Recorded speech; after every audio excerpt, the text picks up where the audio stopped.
to a good meeting tonight. We have 18 speaker cards, some of that range, so we're going to do 2 minutes per person. In the event, trying to hear as many people as possible. So I appreciate that.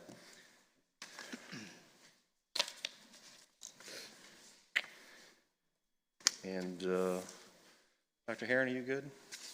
Yes, sir. Everybody, Jules? Okay, good. All right. I call this meeting of the Williamsburg-James City County School Board to order. Can I get a motion for certification of closed session, please? Mr. Chair, I certify to the best of each member's knowledge the Williamsburg-James City County School Board, while in closed session, discussed only public business matters lawfully exempted from open meeting requirements as stated in Virginia law, and that only such public matters as were identified in the motion convening the closed meeting were heard, discussed, or considered. Thank you, Mrs. Cook. Is there a second? Second. Thank you, Mrs. Young. Is there any discussion? Ms. Aller? Ms. Cook. Aye. Mr. Dowell. Aye. Ms. Hummel. Aye. Mrs. Young. Aye. Dr. Beers. Aye. Mr. Kelly. Aye, thank you. Ms. Aller, could you take the roll, please? Dr. Beers. Here. Ms. Cook. Here. Mr. Dowell. Here. Ms. Hummel. Mrs. Young. Here. Mr. Kelly. Here, thank you much. Ms. Owenby is not here this evening. Her father recently passed, and she is dealing with family matters out of state. So I know from the board's point of view, our thoughts and prayers are with her in this most difficult of times. 3.02, approval of the agenda. Mr. Dowell, can I have a motion, please? Mr. Chair, I move that we approve an amended agenda by striking 8.01, which is create policy IGBC, parent and family engagement. We're just waiting for a revised language on that policy. Should have that back at a later date. Thank you, Mr. Dowell. Is there a second? Second. Thank you, Ms. Cook. Any discussion? Ms. Aller? Mr. Dowell. Aye. Ms. Hummel. Aye. Mrs. Young. Aye. Dr. Beers. Aye. Ms. Cook. Aye. Mr. Kelly. Aye. Thank you. Moving on to item 4.01, announcements and superintendent's report. Before we get started with that, I'd like to just say a few words about the senseless violence that took place yesterday at Heritage High School in Newport News. First of all, on behalf of the Wjcc School Board, our thoughts and prayers go out to the victims, the Heritage High School students, staff, and their families, and hope for healing of physical and emotional injuries and a return to normal as soon as possible. I also want to commend police and school leaders for their quick response. No school, school division, or police department ever wants to face violence or trauma on campus. However, their swift actions in evacuating students and reunifying parents with their children was certainly admirable. Understandably, when something like this happens, all families think about school security. Dr. Herron, I'm sure that you have some information to share on this topic as you begin your report. Thank you, Mr. Chairman. The health and safety of our students and staff are the most important considerations for the division and all of our school leaders. We have security measures and response plans in place at every one of our 16 schools. For obvious reasons, we don't share specific details of these plans publicly. We do, however, work with our first responders to develop and review them. In addition, we have practice drills with our students and staff to help them prepare for this kind of scenario. My report this evening begins with an example of how our schools and SHIP team members are engaging with families to support healthy lifestyles during the pandemic. Next Wednesday, the Family Academy is hosting a webinar entitled Healthy Lunches, Simple Solutions with SHIP. Families will join a Zoom cook-along with SHIP's culinary and garden educator to learn about packing healthy lunches and snacks that children will love. Participants are receiving supplies for the event in advance, along with a free bento box to store their snacks. It's not too late to register. Visit wjcschools.org to sign up, and that is all of the announcements for this evening, Mr. Kelly. Thank you. Thank you, Dr. Herron. That moves us to recognition of students and staff. Mr. Dowell. Well, good evening. At this time, we're excited tonight to recognize a few division teams for outstanding accomplishments. Wjcc Schools' finance department has done it again with CFO Renee Ewing, please join us in front of the dais?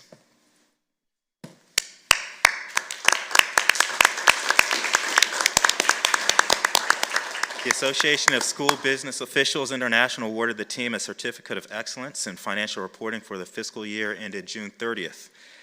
As the highest form of recognition in governmental accounting and financial reporting, this distinction truly highlights our division's commitment to transparency and high-quality financial reporting. In addition, the Government Finance Officers Association has also awarded the Finance Department a certificate for their comprehensive annual financial report. Congratulations, Ms. Ewing, and to your entire department for a job well done.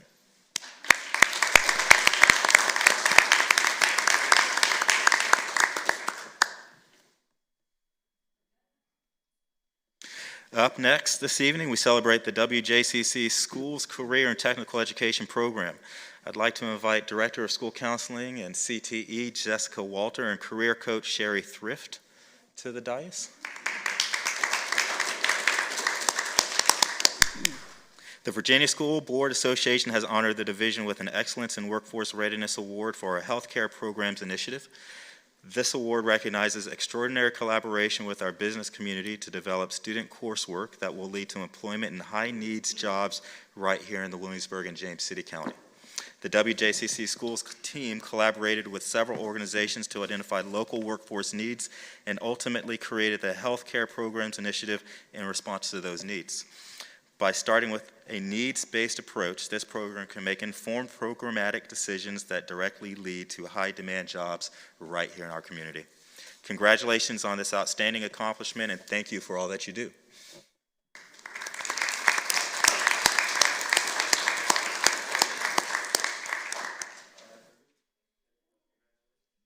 Mr. Chair, that concludes our awards for this evening. Excellent.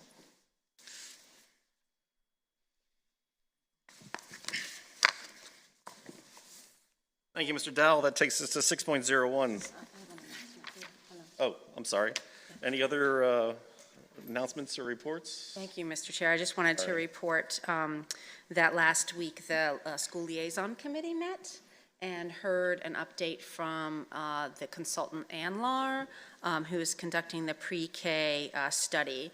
And it was very preliminary, and they suggested some recommendations around coordinated enrollment and some other systems improvement. And we are anxious to hear about their findings with regard to the need for space, the number of seats available, needed in our community versus the number available, and some other key questions that we have asked of them. So hopefully that information will be available later in the fall, and they indicated that they're working with administration to schedule presentations to the school board and the city council and the board of supervisors. So stay tuned for that. Yep, that was a very informative meeting, but there's still plenty of work left to do. Any other comments? All right, getting ahead of myself. That takes us to 6.01, citizens' comments. Mr. Dowell? Yes, sir. It's at this time that we will ask our citizens, as they're called, to come up forward and offer their comments. Those citizens desiring to speak have submitted speaker cards to the clerk prior to the start of tonight's meeting. These speakers are asked to come to the podium when their names are called and direct their comments to the chair of the board. It is the board's interest and desire that all comments are heard and respected. Hence, the citizens are asked to not engage in applauding, verbal outbursts, or demonstrations, to refrain from verbal outbursts and demonstrations during the presentations. Keep asking, forgetting to ask to have that reworded. Personnel matters are not considered in public meetings. Therefore, the board requests that all speakers refrain from making reference to specific individuals in any form or fashion. Though the board does not respond to your comments are heard and appreciated. Each speaker is allocated 2 minutes to make their presentation, and the board asks that you respect this time limitation. Also, please be reminded that no time may be yielded to another speaker. And your acceptance and adherence to these guidelines is greatly appreciated. Thank you. Our first speaker for the evening is Mr. Robert Mandrioli.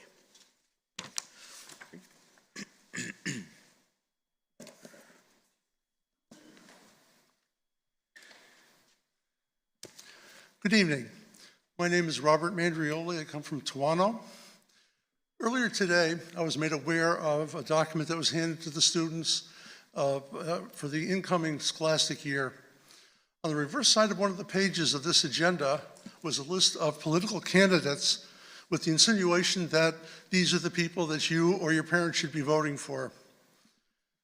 This happened in Loudoun County, and even though you people are not responsible for what happens in another county, you are responsible to make sure that something like this doesn't happen here.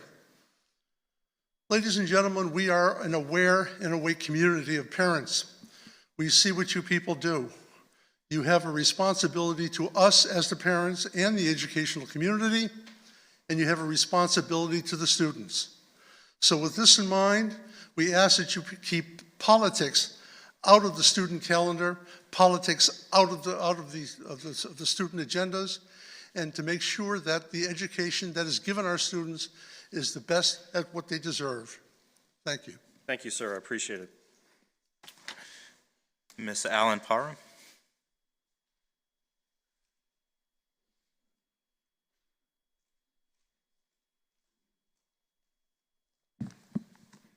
Good evening, Chairman Kelly, esteemed members of the board, and Dr. Herron. My name is Alyn Parham, and I stand here today as president of the Williamsburg-James City Education Association that advocates for our members in Wjcc. These past few weeks have been stressful for all of us as we have been working tirelessly dealing with the impacts of the transportation shortage, enforcing mask policies, remaking seater charts, all the while worrying about the rising numbers of student and staff COVID cases. We are all working very hard, but we are exhausted. We know that certain stressors will be inevitable, so we ask that you prioritize educator well-being, not by chocolates or free jeans, but with structural changes such as less testing, smaller classrooms, leaving high-stress, low-input tasks that have caused high stress among the faculty, along with strategic uses of federal funds to hire and retain staff, are just some of the items that our members believe can make the biggest difference. As this year is like a year like no other, WJCA would like to formally invite each member of the school board to spend a day in the schools to talk to the teachers, nurses, bus drivers, and cafeteria workers and ask how they are doing and what they need. But most importantly, ask our kids how they feel about school. Listen to how they love school. Ask about their favorite classes and their favorite lunches. We urge our division leaders to continue to listen to the input from those in whom these issues impact on a daily basis. Through this, teachers, their students, and the community will thrive. Thank you. Thank you, Mrs. Parham. Ms. Christina Jean.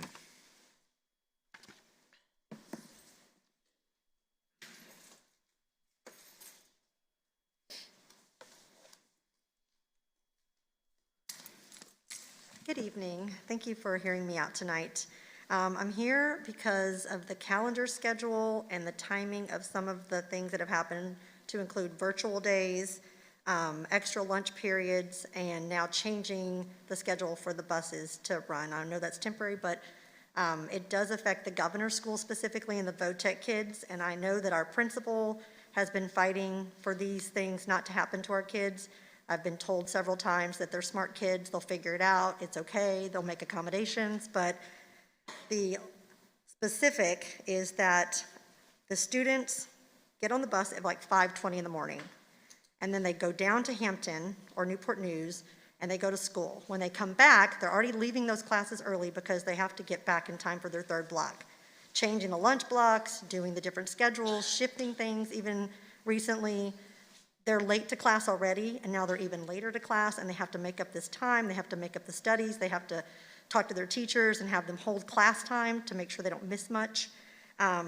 Last year, they even had an overlap of third block where the kids were gonna miss an entire class period, and I had to try to get the lunch break back. I know you guys are probably aware of that, where they took the lunch away and there was no travel time, even virtually, the kids were gonna miss an entire class block.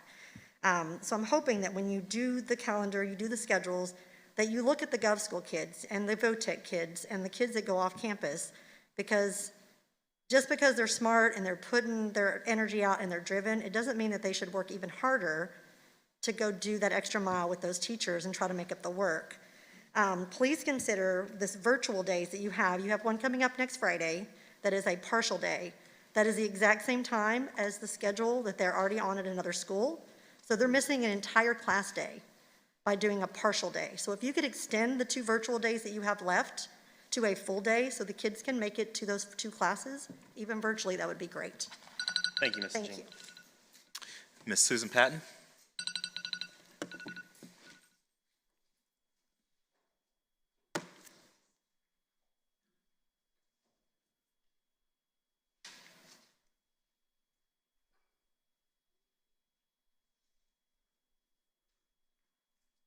Hi, good evening. Susan Patton from Williamsburg. I am thinking that you all applied for or ran for the position you hold on the school board. With that in mind, you did this to become a public servant and serve your communities, not because of the income. I would think being that servant requires an individual to give 110% to the operations of the schools they serve. It would require a love of children of all ages, races, genders, and intellectual ability. It would require a knowledge of how individuals learn and a desire to find and provide ways of teaching to allow those who can achieve greatness in education with the tools to achieve those heights, to find and provide ways of teaching for those who learn at a more difficult, for those of us who learn at a more difficult pace, ways in which to achieve a high school education. None of us learn the same way or at the same speed. I am thinking that knowing what my community thinks would be invaluable to me. Knowing there are others in attendance who agree with a statement or issue by clapping is also knowledge, but frowned upon here. In listening to the remainder of your meeting, I hear you say they can't even stay for the entire meeting. I am sure you wear many hats as I do. I did not apply for or run for one of your seats, but I am a citizen of this community, and I am disturbed to see what the children of our community are being faced with. So disturbed that I have taken the time out of my life to come to your meeting and express those concerns. No one other than myself, my husband, my children, and my grandchildren have orchestrated my feelings or my speech. Hopefully, you understand that listening with an open mind to those who think differently allows an opportunity to see different perspectives or maybe a better way to move forward. In closing, please stop focusing your time and energy and your educators' time and energy on teaching children to judge their neighbor. Get politics out of the schools. And I'm sorry I repeated that same thing, but these are my words, nobody else's. I understand that. Thank you, Get Mrs. back to Patton. teaching children the skills they need to be productive and find a happy life. Thank you very I much. appreciate it. And Please. condolences to your board member. Thank you. Mr. John Haldeman?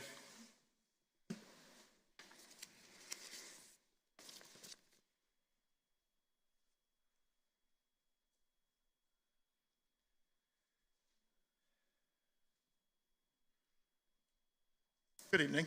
My name is John Haldeman. I live at 1597 Founders Hill North in the Berkeley District of James City County. Further, I'm a James City County Planning Commissioner, and it's really important that you know that I'm here on my own behalf, and none of my remarks should reflect the Planning Commission or my fellow commissioners. Appreciate that. Finally, I thought I'd mention that I'm also a survivor of 2 terms on another school board in a prior life, and I have some appreciation for the demands this position has on each of you. So thank you for your service to our community. I was drawn here this evening by an article in the August 28th edition of the Virginia Gazette, which reported the standards of learning scores for the 2020-21 school year had fallen in Williamsburg, James City County, across the region and across the state. No surprise there, of course, the disruptive elements of the pandemic guaranteed it almost. But what did concern me is the following paragraph, and I quote, Virginia standards of learning tests are given each year to students in grades 3 through 8 and in high school. Passing an SOL test, which requires a score of 400 out of 600, means a student has mastered grade level concepts, close quote. Is that right? Can a student answer 1/3 of the questions incorrectly and still pass? Has that student mastered the subject? I'm no expert, but I believe that education is accretive. A student who misses 1/3 of the material in the early grades has no hope of succeeding in high school or beyond. I also believe that low expectations often lead to low results. I realize that these standards are imposed by the state But I hope that this board and this administration do not accept 66% as a measure of success, let alone mastery, in the Williamsburg-James City School District. Thank you for this opportunity. Stay safe. Thank you, sir. I appreciate it. Ms. Sora Ortega.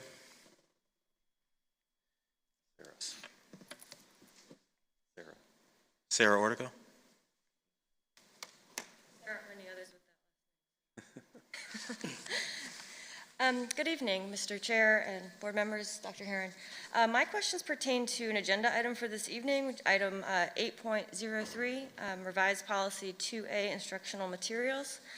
The policy reads, the State Board of Education has placed with local school boards the responsibility for the selection, approval, and use of instructional materials. Accordingly, the board will review and approve guidelines and procedures for the selection and evaluation of instructional materials. The procedures for selection and evaluation of instructional materials will involve professional staff, citizens, and when appropriate, students, and then goes on to strike the following, and will include a procedure for citizens to request reconsideration of instructional materials. So my first question is, what is the current procedure that is being eliminated? Why is it important to eliminate a procedure for citizens to request reconsideration of instructional materials, other than the fact that the sentence is not included in the VSBA language? And how will the community be able to, quote, participate and be informed on the selection and use of instructional materials, unquote, as stated later in the soon-to-be amended policy? I realize this is something that will be discussed later this evening, and perhaps you are already planning on addressing this issue.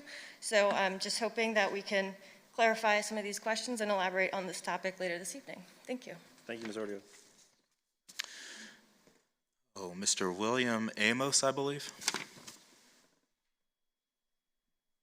Does that look right? Yep, that looks right.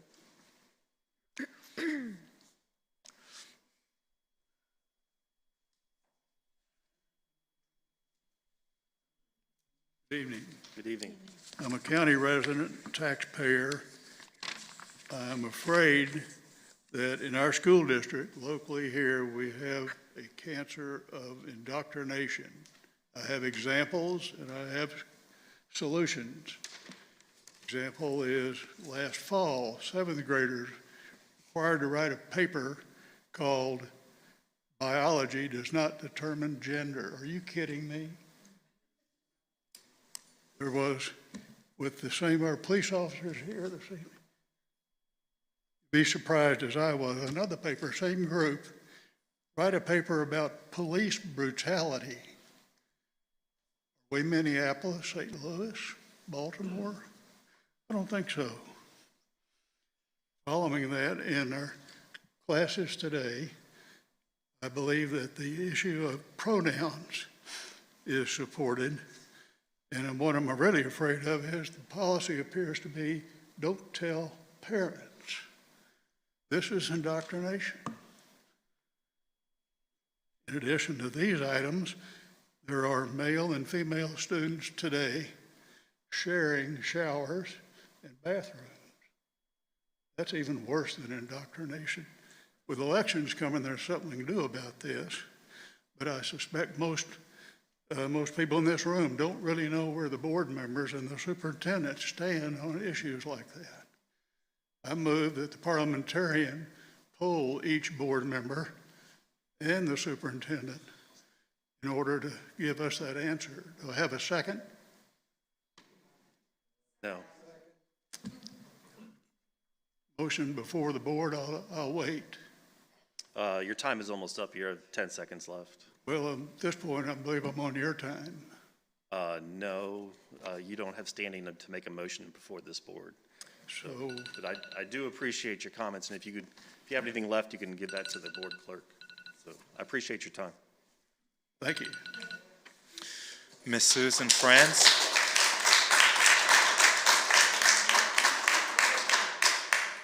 So need to have this board meeting with as much decorum and not disruption. So please do not disrupt the board with clapping. That was part of our instructions at the beginning. So I appreciate your adherence to our rules. Thank you. Sorry, Ms. Franz. That's fine. Good evening. As a taxpayer, I'm interested in how our teachers are trained to teach students. This summer, our teachers read a book titled Culturally Responsive Teaching and the Brain. I've been reading this book as well. You can get it on Amazon. It is both confusing and not confusing. I will read a sample paragraph from page 105 to 106 of this 331-page book. It starts out paragraph 6. The brain physically grows through challenge and stretch, expanding its ability to do more complex thinking and learning. And then it says, culturally responsive teaching is also about empowerment and interrupting teaching practices that keep certain students dependent learners. We have to create the right instructional conditions that stimulate neuron growth and myelination by giving students work that is relevant and focused on problem solving. Just turning up the rigor of instruction or increasing the complexity of content will not stimulate brain growth. Instead, challenge and stretch come with learning the moves to do more strategic thinking and information processing. Are you guys confused? Because I am. I don't even know what that meant. That's gobbledygook. Have you, board members, read this book? What is not confusing throughout the entirety of the book is that all students are viewed through a racial lens. Minority students are immediately characterized as marginalized. White students of the dominant culture are characterized as being insensitive and privileged. Martin Luther King's vision that his children would not live in a nation where they would be judged by the color of their skin, but the content of their character is completely obliterated in this new form of racism called culturally responsive teaching. I'm dismayed that our teachers are encouraged to view students through a cultural lens versus an individual lens. I ask that you reconsider the way our teachers are trained. Thank you very much. Thank you, Ms. Franz. I appreciate it. Please, thank you. Phyllis Eastman.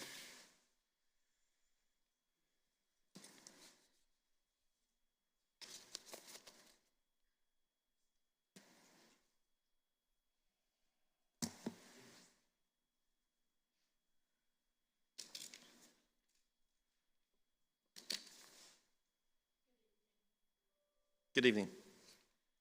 Because I always run out of time, I'd like to first request that the board identify what materials are being used to do teacher training in critical race theory, and that the training module be made public based on transparency so parents know what teachers are being taught to teach. I understand that a few members of the board expressed the emotions of fear after public comment. That emotion is unwarranted. I will say that I have a fear. I fear for my grandchildren, and I fear for all children, other children, if the educational process is hijacked by leftist ideologues in the system. UVA has hired 94 DEIs on campus this year. That sounds like enough people to create a school within UVA. While diversity, equity, and inclusion sound great, it's a word salad for teaching all things, all subjects through the prism of race and discrimination. Martin Luther King's goal of character, I love Martin Luther King's speech on that. I believe that was God-given. That we should judge people by their character and not by the color of their skin, is being replaced with just color. Every individual is more than their color. Just as universities and colleges are a bastion of leftist indoctrination reflected in what young people think today, which they got by being educated, I am fearful that this kind of ideology is now being pushed down to kindergartners through the 12th grade. You talk about fear. I fear the future for my children. Thank you. Thank you, Ms. Eastman. I appreciate your comments. Ms. Hundley. Ms. Kim Hundley.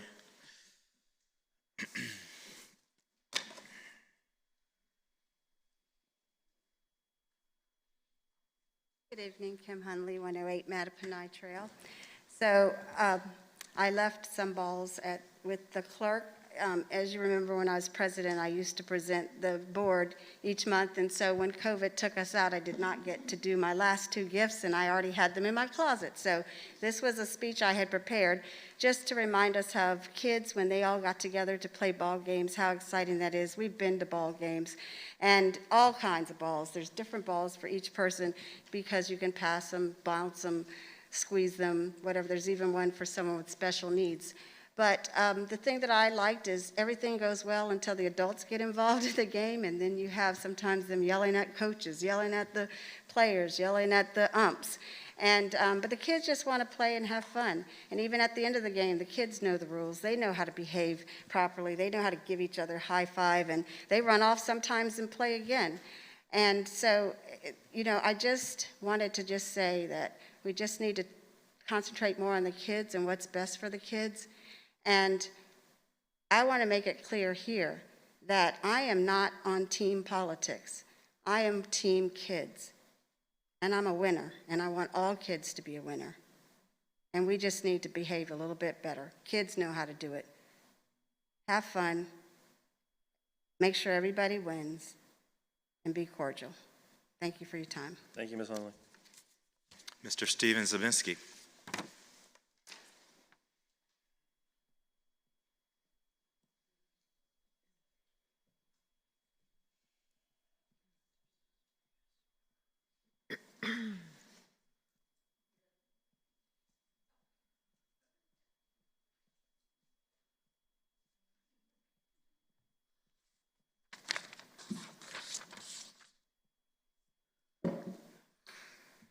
For the record, my name is Steven Zabinski. To the point, I don't care if you call it critical race theory, culturally responsive teaching, or a pepperoni and mushroom pizza. I don't want our children to be taught race-based anything in public schools. Racists use the language of race and judge people based on the color of their skin. Real Americans judge people based on the content of their character, regardless of skin color.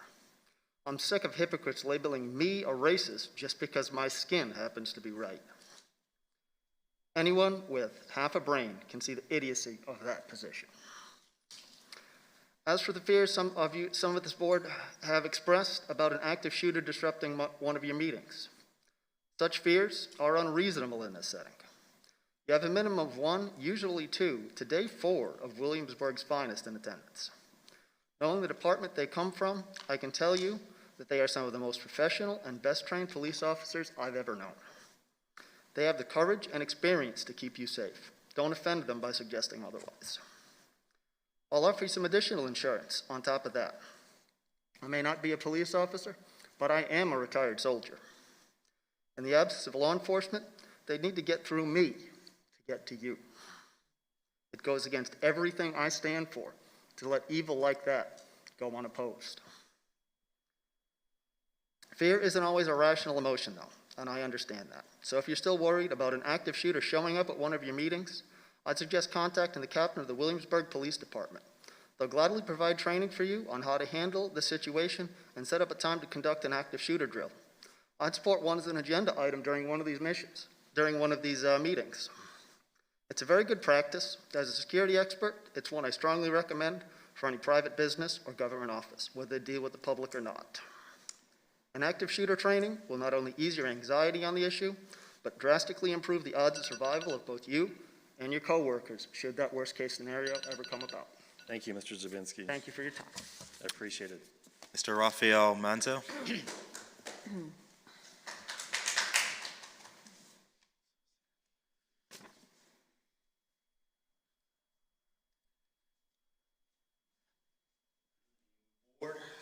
Can you just make sure that stays up, please? Thank you. I'd like to thank my Lord and Savior Jesus Christ for allowing me to be here. Let's go over some feedback from the last board meeting. Mr. Chairman, as you said, school rules do not apply in public buildings. Commend the chairman to continue to push through comments like you did last time. We had another board member that felt threatened. If you feel threatened, you can resign. And don't sit back there and say that you are afraid that someone can bring a 3D printable gun to threaten a school board member. We also had another school board member. As an elected official, you are responsible for your constituents. If you serve the public, you are not entitled You are not an entity of yourself. When you start thinking that way, you better start thinking of what you believe about governance. If you are going to be triggered, you are the problem, not we the people expressing our concerns to the board. Procedures, rules, policies, regulations, executive orders are not laws. Legislator is the one who makes the laws. I have a fifth grade. Just so you guys are aware, I tried to get a mass exemption signed by my PCP, primary care physician. They're not authorized to sign them because they're against their job. So I don't have any accommodations like I do in the school board meeting. So my kid is an advisor. While he's an advisor, he's behind a plexiglass 6 feet away from the rest of the kids. So to me, that is discriminating against a 5-year-old against his other kids, because when I pick him up, my 5-year-old tells me, Daddy, I don't want to be in school because I don't want to wear a mask. So I am strapped as a parent because if you guys are following the governor's orders, there's exemptions. One of those is any person who declines to wear a mask because of medical condition should not be required to produce or carry medical documentation verifying the stated condition, nor shall the person be required to identify the precise underlying medical condition. According to the Penal Code 32.1, I get it. If you guys are strapped because of additional civil penalties. Thank you, I appreciate it. All right, well, I'll give this to the clerk. Yeah, thank you much, I appreciate that. Andrew Kaysen.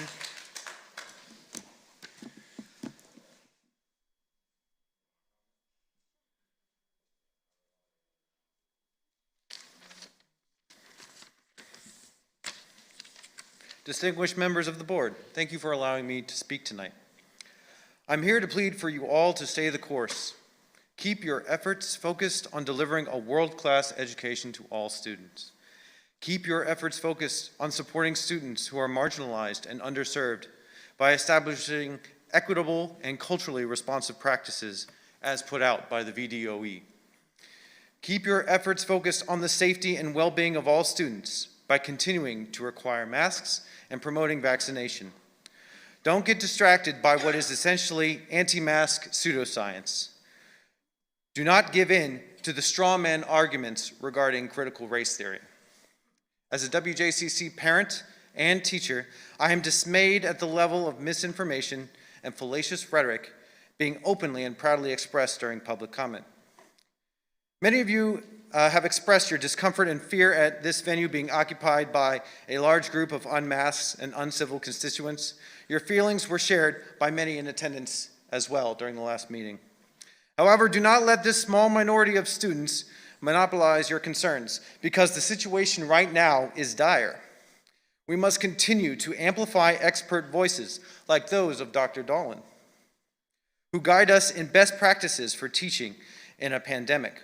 We must continue to train with the most current evidence-based instructional practices. We must stay laser focused on the task at hand, closing the widening educational gap, and ignore the bogus science and the regressive demands of the misinformed, which detract from our ultimate goal. Don't give in, don't quit. Teachers need to be supported in the classroom, not hamstringed by other states, like other states and counties around the country have done. We need culturally responsive tools to ensure all students can access the curriculum, to validate and foster each student's own culture, to leverage cultural diversity in the classroom in ways that benefit and enrich every student's learning experience. Thank you, Mr. Kaysen, I appreciate it. Yeah, thank you. Mr. Hassan Lamont.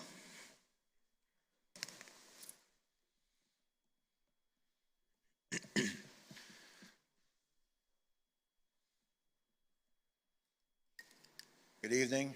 My name is Hassan Lamont. I'm a resident of the city of Williamsburg. One of the sayings we had in the Navy was 90% of the mishaps and disasters result from ineffective, inadequate, or untimely communications. I'm done speaking. Hopefully, some of the words that I say here will move some of the board members to encourage an understanding and sympathetic flow of information between the public and the board. I intend to deliver some specific feedback to the school board meeting that we had here on August the 17th. Notably, that was the very first school board meeting I attended, and needless to say, I was disappointed in the manner in which the public speaking portion was conducted. Although the chairman's sound judgment in his handling of the meeting's public speaking portion was commendable, it is my personal assessment that the board bears considerable responsibility for the ensuing disorder. While it is currently within the board's discretion to reduce our customary 3-minute speaking time, the manner in which the board communicated that decision to do so was very poorly executed. Specifically, when it was written on the speaking cards, it said 3 minutes per speaker. It was displayed on the board behind you. I was sitting over there, I saw it was 3 minutes. However, when the guidance was read by one of the board members, it was reduced to 2 minutes. Now, what's unclear when that decision was actually made, what was obvious to me is that the public was not informed of that decision until right when it was time for us to speak. That may have been an oversight, I'll give you that. Although reducing each speaker's time resulted in having more citizens come to the podium, it was the execution and untimely notification of that change which created distrust in an already spirited group of citizens and resulted in a foreseeable and avoidable atmosphere of contention that ensued. Thank you, Mr. Lamont.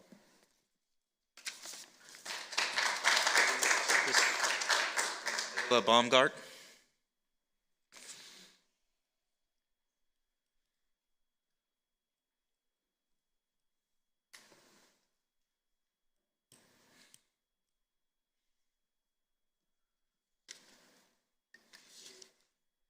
Hi, Gayla Baumgart. My kids are in 1st and 5th. The last thing my kids needed was to be missing more instructional time, which has been happening every day this school year because of the bus.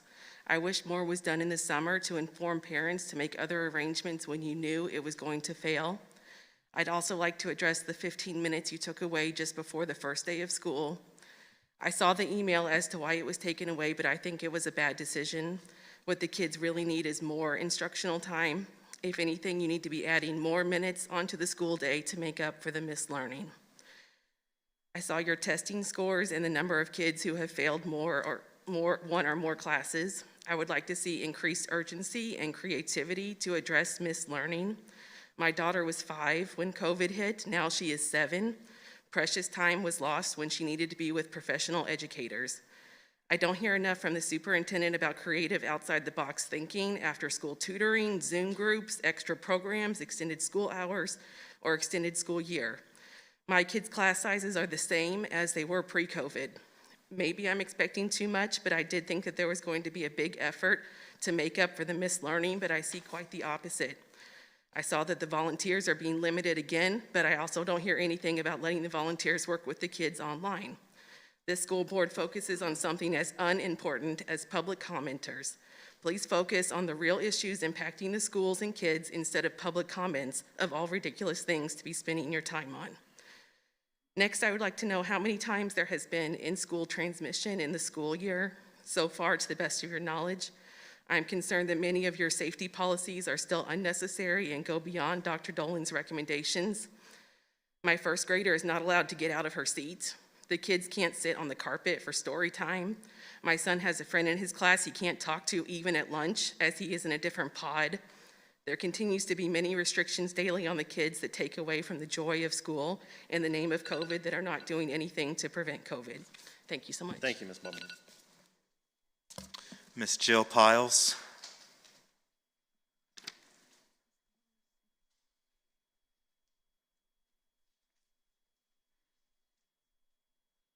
Thanks for the public speaking availability. Thanks to, I applaud the last lady. I have a sophomore at Lafayette, so I'm thankful that we got through this last week. Thanks for the school board. I see a librarian here. Thanks to all the families. One concern just thought of was the Lafayette car line is crazy. Miss Omby isn't here, but talk to her about it sometime. I've been emailing all the time, so I decided to come in. I'm gonna telephone. I hope I can use your phone number and call the school board. I encourage people to email the board. I have high blood pressure, so it took a lot to come here, and just appreciate everybody. I will fill out the application for helping out at the school board, volunteering if you need anything. I don't wear a mask a lot, so it would be outside, ESL, disabled, whatever. I am concerned about masks. I've worked with 2-year-old disabled kids, and I don't know how they're masked at the school district. So people, I wonder if I could say vote. You can vote at the rec center I can't change anybody's mind, but just call, email the school board. And I'm just concerned about masks and gender fluidity, something that you can get a voice from everybody about. And I applaud everybody here for coming. Thank you. Thank you, Ms. Biles. I appreciate it. Mr. Ty Legerman.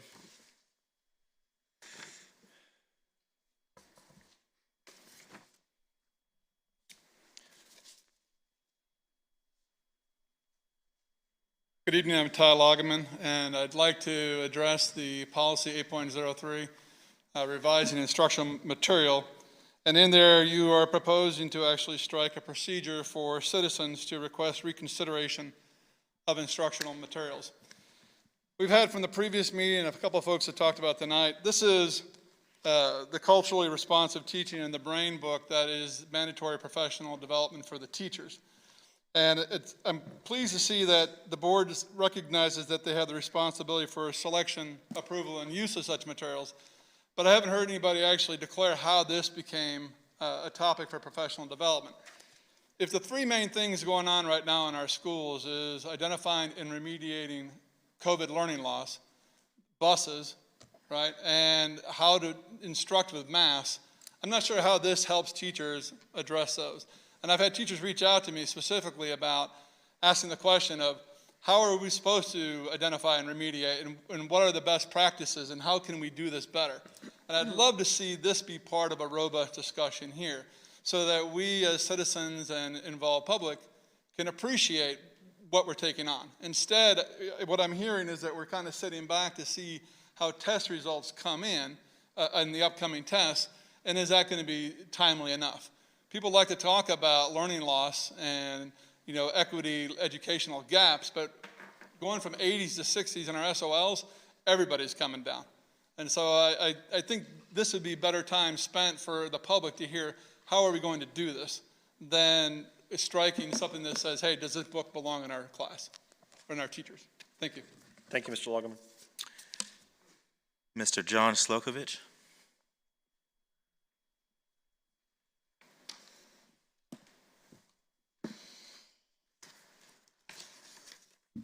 Good evening. I'm here today with this mask on, not because I have fear of my health, but because of my son. I'm doing this for him and many others that do not have a voice. If you don't begin to listen to what we have to say, we will find other people that will. We are the oversounding majority, and we will find people that share our interests. I am not your ex-husband. We do not share custody of my child. I make decisions for my children. My wife and I make the decisions, not you guys. We allow you the privilege of being in the presence of our children, and they are worse off for it. Your charge is over children ages 5 to 18 in the James City County area. Of those children, 0 have died from COVID-19. But I am sure you know of the children in the district who have committed suicide because they feel ostracized, outcast, and feel unable to connect with other children. They feel alone in this world, and that is what we need to worry about. I'm sure that you understand that it is scientific fact that children learn how to communicate through facial recognition. In early development, children learn through facial expressions how to decipher moods, pronunciation of words, and many other skills that will be needed to ensure their development as a human being. You sit there and preach about the safety of and well-being of our children, and you completely neglect these same kids. You feed my son French toast covered in powdered sugar, covered with syrup, and you talk about their health. I'll stand here and firmly say that childhood obesity is a pandemic, not COVID-19. You rule as though you're in complete control, but you are not. We tell you what is acceptable for our children, and you create policy and regiment around that. You have said you're fearful for your life. You should be more fearful for your jobs, because that's what we're coming for. Thank you. Thank you, Mr. Slocum.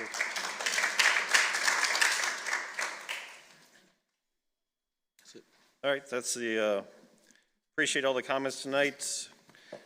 Next item is 7.01, review preliminary financial report and year-end spending plan, June 2021. Dr. Herron?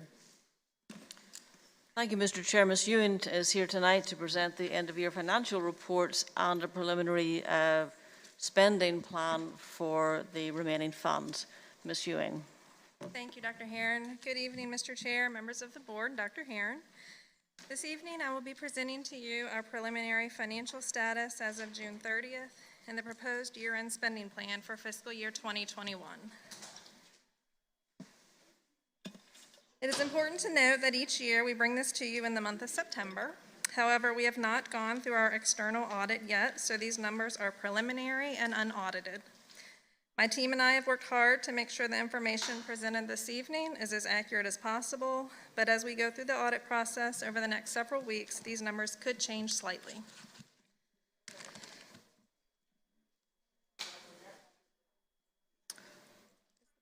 Presentation going? I'm sorry. Oh. So you want the, we have it up here. Do you guys see it? I'm sorry. Okay. PDF document. As you know, the fiscal year 21 original budget reflected an anticipated 40% decline in both state sales tax and state lottery funded revenues. This decline did not materialize, and we amended the budget in June 2021 after the localities adjusted their state sales tax for education budget that flows through to us. Our actual revenue for the year is $148.7 million, which is approximately $900,000 more than our revised budget, but $8 million more when compared to our original budget. Amending our budget in June did not allow for these additional revenues to be utilized. Our expenditures and open encumbrances amount to $139.7 million for the year, which I would note is less than our original operating budget of $140.7 million. When you compare our revenue to expenditures, the amount available for a spending plan request is $8.9 million. I want to stress that school administration was purposefully cautious in our spending this year because of the uncertainty of the pandemic. The late addition of the additional revenue in June, while helpful in meeting division needs, came too late for strategic expenditures, thus resulting in the substantially large amount of leftover funds. For your consideration this evening to include in an end-of-year spending plan request are the following items. First, 10 school buses to continue maintaining our bus replacement plan. We are currently up to date as of the end of fiscal year 21 with our smoothing plan, but it is important to continue maintaining the plan.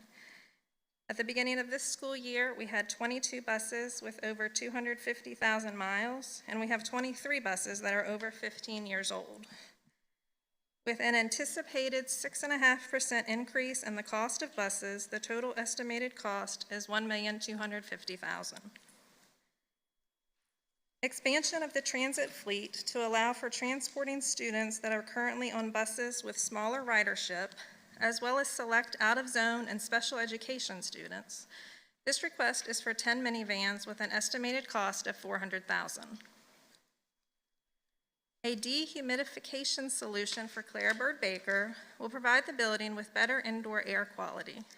The system concept is unchanged from the original construction of the school in 1988 and was not designed with systems which have the humidity control capability that is available today.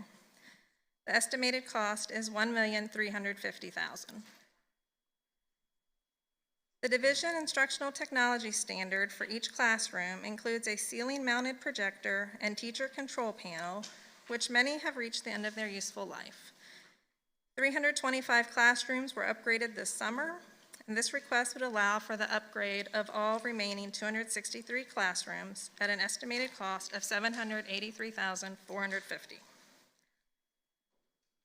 The shortage of bus drivers nationally and locally has presented a major challenge to the school division this school year.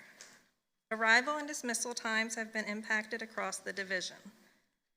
A comparison of driver salaries across the region shows that we have the lowest starting pay with our nearest competitors, York, Newport News, Poquoson, and Hampton. This request would increase all driver pay by $1.25 an hour, and our starting pay would then be $16.49 an hour. The estimated cost is $200,000.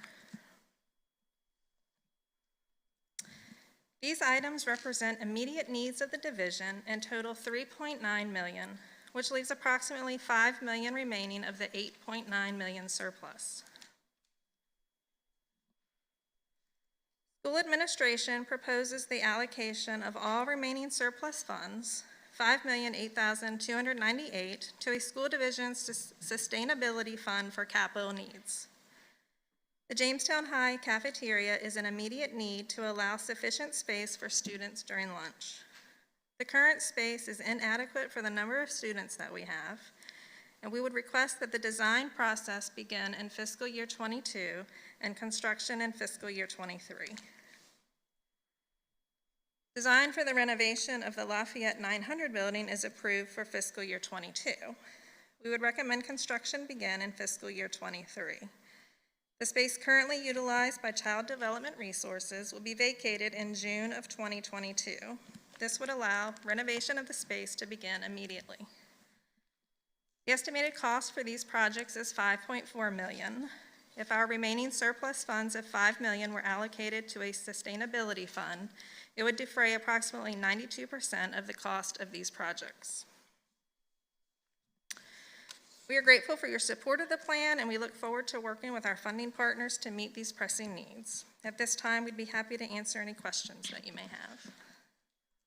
Comments from board members, Ms. Young? Yes, Ms. Ewing, I noticed you said that the renovation of Lafayette Building 900 was supposed to begin in fiscal year 22. Why are we moving it to 23? The design was approved for the current fiscal year, but the construction funds were put in fiscal year 24, so we would suggest moving the construction of that project up from fiscal 24 back into fiscal 23. Okay. If I could remind the board as well, in the original proposed CIP of the board, that was in fiscal year 23, and so we're recommending that it's put back in the year in which the board originally approved it.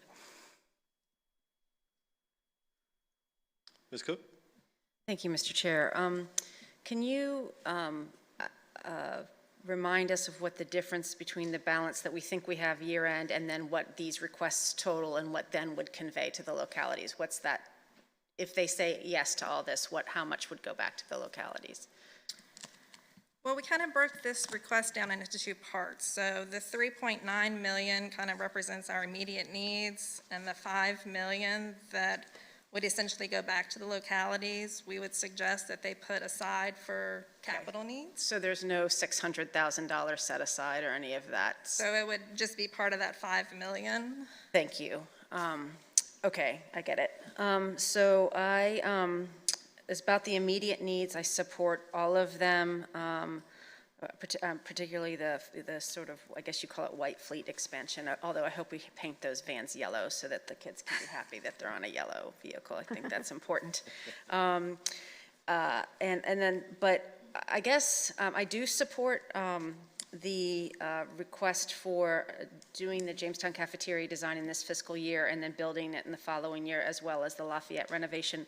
I guess this is probably semantics, but I would just say that it's a CIP revision request as opposed to a sustainability fund, because we're asking them to use it for a specific purpose as opposed to a set aside for an unknown thing. I think a sustainability fund suggests unallocated, right? So I think I support this, but I think we should just frankly call it a CIP revision request. and have it come with that, as opposed to a sustainability fund. I just think that's just a different word choice, but I support all of it, and I appreciate the thought that you put into this. Ms. Hummel? Thank you. I also support it. I just have a question about the school bus, the drivers, the 200,000. And I'm looking at that we've got a driver deficit of 27 bus drivers in Wjcc versus, let's say, 24 in York. And so I'm just curious, I would almost be in favor of increasing that even more than 200,000 to see if we could up their pay even more so that we could take care of this bus shortage any way that we can possibly do it. If that means, I hate to say it, but if that means making our bus driver pay more attractive for bus drivers to come to our division, I'm all for that. So I'm just throwing it out as to whether we could increase that bus driver pay even more. Mrs. Hummel, I believe the reason we put this particular figure is it does make us very competitive in the region, and we'd be asking for that money to come back for this fiscal year. I think there's an opportunity during the development of our new budget if we wish to relook at the bus driver pay again as we develop our budget for next year. This money we would ask to bring back into this year's budget so we could do at least some kind of an increase immediately. So I'm just throwing it out to the board. That's all. Thanks, Dr. Heron. Mr. Dow? So I'm hearing 8.9 million end of year is what we're looking at. Can you, I don't know if you were prepared for this question, and I apologize. Can you give me some sort of sense as to where that fares in relation to previous years, understanding that we've done our level best to save, not knowing what's coming in the future? Hard question, I apologize probably. But. Sorry, I don't have the history of that information with me, but I can get that for you. Would you say that's a little higher or It's on average? definitely much Quite a bit higher. higher. It's directly related to that influx of revenue. And I believe historically it's somewhere in the $3 to $2 million range is kind of the numbers that we've talked about. Yeah, pre-COVID. Pre-COVID, right. Yeah. The real struggle here was the income that we got in June that we weren't anticipating, and how do you spend it all before Christmas, I guess, right. Into July. Now, apart from the sustainability funds that we'd be asking for the localities to consider, what is it, 3.9 million, I'd also be interested to know how that compares to previous end of year requests in comparison to, Okay. That'd be helpful, thank you. Ms. Young? Yes, Ms. Ewing, I noticed that here, by increasing the pay for bus drivers, we have bus drivers that are getting more than that, correct? Because of the years that they've worked for us? Yes, ma'am. That would be the starting pay. We have bus drivers who make more than that currently, yes. Right, so are we going to also raise their pay also? Yes, all drivers would be raised by $1.25 Okay, per hour. thank you. Any other comments from board members? Thank you, Ms. Ewing, for putting this together. I know a lot of challenges in doing all of this. First question is a question I usually ask. Has this been circulated with the staff from the county and the city, just so they know that's not a surprise coming to them? It has not yet been shared. We were waiting until we presented it to the board this evening. So with the buses, if we buy the 10 replacement buses, does that get us back to plan, or are we still behind plan? That would maintain our plan. We would still be on track. So that would put us on plan. Yes, that would keep us on plan. Any of these buses electric buses? No, sir. Just asking. Okay. Mr. Kelly, we plan to set up a meeting with the finance directors and the administrators of all 3 localities to talk immediately after this meeting and prior to the next meeting, before the board would vote to approve the plan. Okay, I just, before we approve a plan, I just want to make sure that that has been, I don't want to surprise the Yes, sir. county or the city with our rationale, and I want to make sure that we get good discussion amongst staff so that they're aware of all that. I do agree with the Lafayette construction and moving that back into where we were in the plan. I think that's a great idea, and as well as the Jamestown cafeteria. That's all very necessary stuff. Any other comments from board members before we move on? I'm curious what everyone thinks about the nomenclature, the language, as opposed to asking, because I agree with your language, Ms. Cook. I think it should clearly say that it's the CIP. Is that what you're talking about? yeah, because we're asking them I to agree. A, approve this, and B, revise the CIP. So it's really a double request, so that we then in turn can revise our CIP. Yeah, I mean, I think that clarifies things. Okay, I don't disagree. The only other minor edit I would have is part 1, I'd put the entire number up in the top and then break it down below so that you don't have to read to the end to get to hear how the book ends. Okay. Because we did that in part 2 and part 3, we did that. We put the number at the top, and I think that's just good to not force people to read to the end. So anyway, any other comments, board members?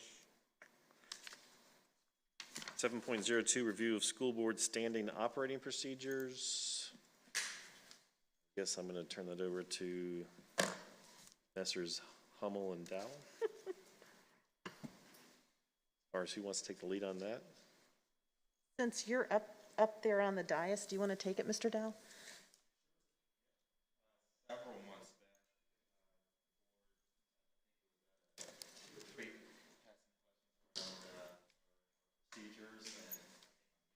I apologize for that.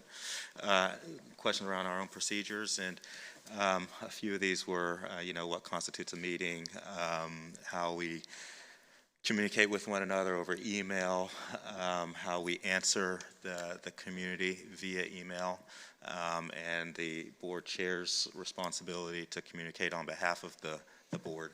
And so we did ask for some legal guidance from our attorney, and we did receive that back. And I want to say that overall, much of what we are already doing was in line with what our attorney had recommended. There were a few exceptions to that. And so, should I read this, Mr. Chair? Legal clarification from TAC regarding electronic communication?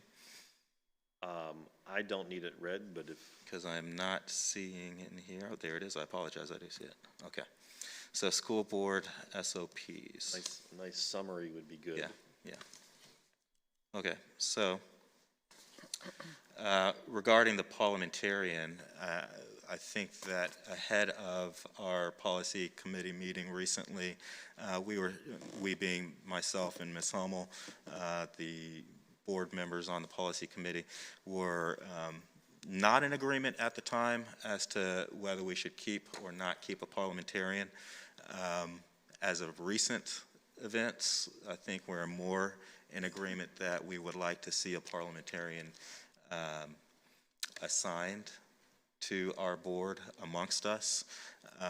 For some of the same reasons that I had mentioned early on, I had issue with myself being a vice chair or the chair serving as that person if one of us other board members took issue with what the board chair or vice chair was doing. And so having that checks and balances was going to be important. But frankly, we're going to have a very new board next year. And we're going to have some very seasoned board members leave us. And so it's, for me, very important that we have someone assigned amongst our ranks that is tasked with understanding Robert's rules and parliamentary procedures to keep us in check.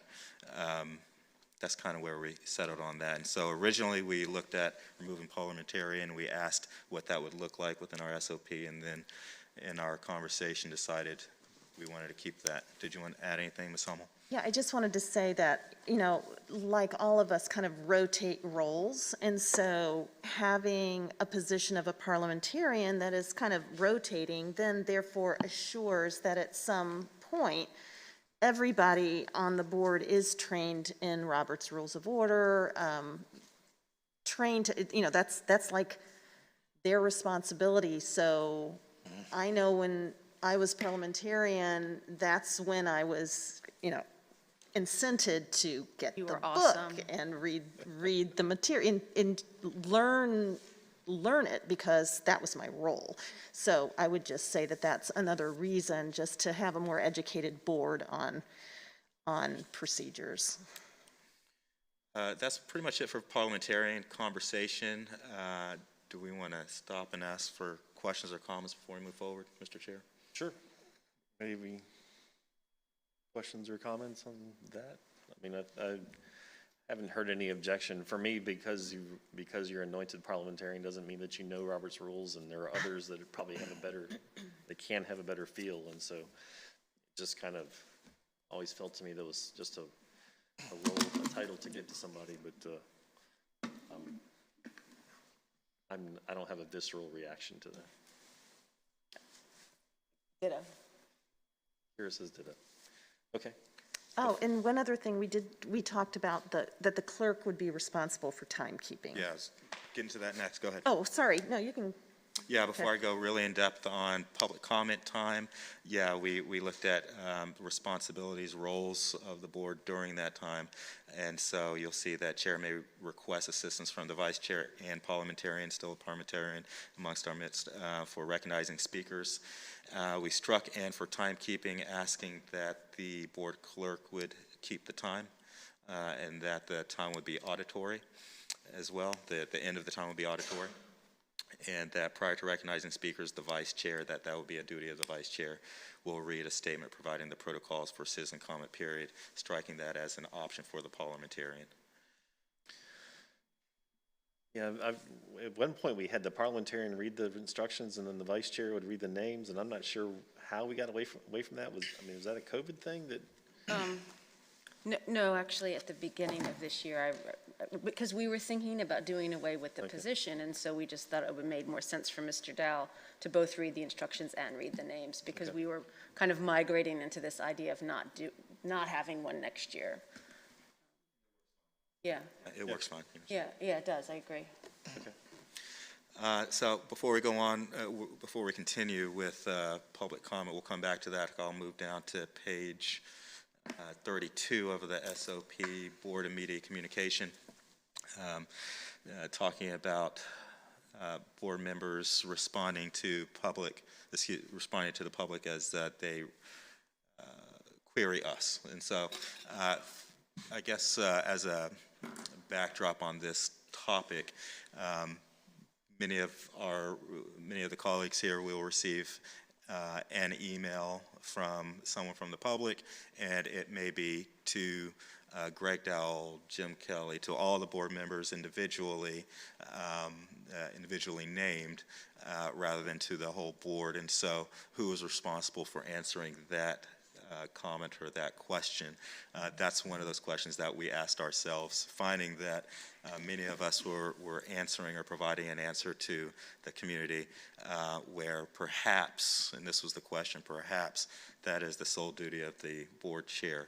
And so that was one of the questions that policy committee was tasked to answer, or at least to provide a recommendation, and we tried to do that. And so you see board members who receive calls should direct them to the board chair or designee, and then redlined here, the board chair will answer general emails addressed to all school board members, and will copy all members at the time of reply to confirm a response was issued. And that to confirm a response was issued was important to us, because we want to make sure that that the public's questions, queries, and comments are responded to in a timely manner. and that it doesn't appear that we are ignoring you. We're just, waiting for our board, who sometimes is very busy. Board chair, very busy. So, and he's got a lot of emails to answer. So, continuing on that, the superintendent or strategic communication officer, and you see stricken through senior director for communications and engagement. That title no longer exists. It's just a title change, I believe, just a title change. At the superintendent's direction, will speak for the administration. I'm going to go to Mrs. Young, then Dr. Veers. Ms. Young? My question is about page 29. Okay, take us back. You want me to do it now? Yeah. Okay, we had a very long discussion about this at our last board meeting. Let me go back to this. It seems to me that nothing has really changed. If you're speaking about the public comment time, I am speaking about the coming back to that, because at that, we've got 2 recommendations for the board. Okay, so, that's why I'm asking. But would you like me to wait until the end? Well, we're going to talk about that later. Yeah. Yeah, Okay, we'll do that in a minute. I'm coming back to page 29. Okay, that's what I thought. That's okay. Perfect. I'm sorry. Dr. So, Veers? when are we going to have discussions about this after we hear about your recommendations? No, so he's talking about time limit for the time Right, limit. no, for the I'm public. talking about when can we ask questions or make comments about the recommendations or the changes? And yes, sir. Come on out. Okay. 2 things. I'm curious, because it's come up 2 or 3 times now, and in the public comment period. That is the information that is contained on the yellow cards. I fully agree that if it says 3, that it either should be 3 or they need to know ahead of time, or don't put 3 on at all. Just say, time permitting, we'll try to hear from as many people as we can in 30 minutes. The other thing I would like to see on the cards, I haven't looked at them since I was parliamentarian myself. I'd like to name and address of the individuals who are going to speak, not just the name, or that they're from the county or from the city. I'd really like to know. I know that with other organizations, that's a pretty pro forma thing, is you identify yourself when you get up, and I live at such and such and so is there. I can't imagine people would object to that, but. It's on the card. Are you saying you want them to say it? Yeah, it's like when they introduce themselves, and I live at so and so, such. I think that's important for people to know. That's all. I've heard, really. just specifically about that, Dr. Beers, I've heard people express concerns about safety, publicly announcing their address, so I just wanted to just convey that, because several people have mentioned that to me about that particular. Absolutely, sure, I agree. And didn't we clarify the yellow cards? Yes, we did. So that was they sent us the attachment of the new cards with the new verbiage on it. And that was being utilized as of the last meeting, correct? Yeah, last meeting we did it, and I think we made some additional changes for this meeting. Okay. And I also think, just one more thought, that when we put the agenda up, or we put the instructions, and they see the instructions, it still says 3 minutes on our on our whiteboard, so to speak. Yeah. I think that ought to be eliminated. I saw that today too. Yeah. Okay, that's it. Great. Yeah, I think maybe we just get into the public comment time now. So, Ms. Hummel, did you want? Yes. So you sent an email out, and if you would like to. Yeah, so. To talk about your Okay. recommendation. My recommendation is much like what I have already asked for in our last meeting, and that's that we have a standard time frame for public comment for individuals. So I'm asking that we do strike the 30-minute time frame, and we did have a a good conversation around that in policy, and I did hear Ms. Hummel's perspective and point of view, and that was more than a week ago, and I asked for a little bit more time to really be thoughtful about it because I hear the point of view. One of the things that occurred to me, and just to be frank, I hear that one of the concerns is that, you know, we could be here if we remove the 30-minute time frame for an individual, for the public comment in total, we could be here into the early morning hours. I think I've heard 1 a.m. I can't see that happening, but if that happens, I just can't see that happening. But one of the concerns was that community groups would rally their own base of support to read a static document that, you know, many within the group would read. And we've seen that. We've seen that here. That's no surprise.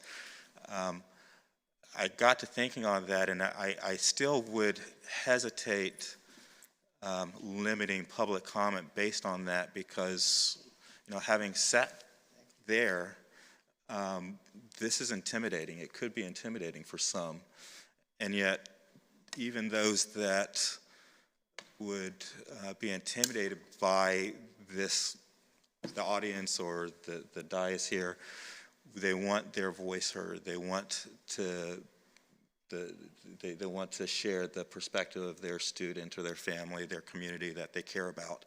And for them, if they need a predefined document to read from and say, this is what I agree with and this is my voice, I think it behooves us to hear that and then to hear it over and over and over again, which seems like that's the concern that would happen. I am fine with that.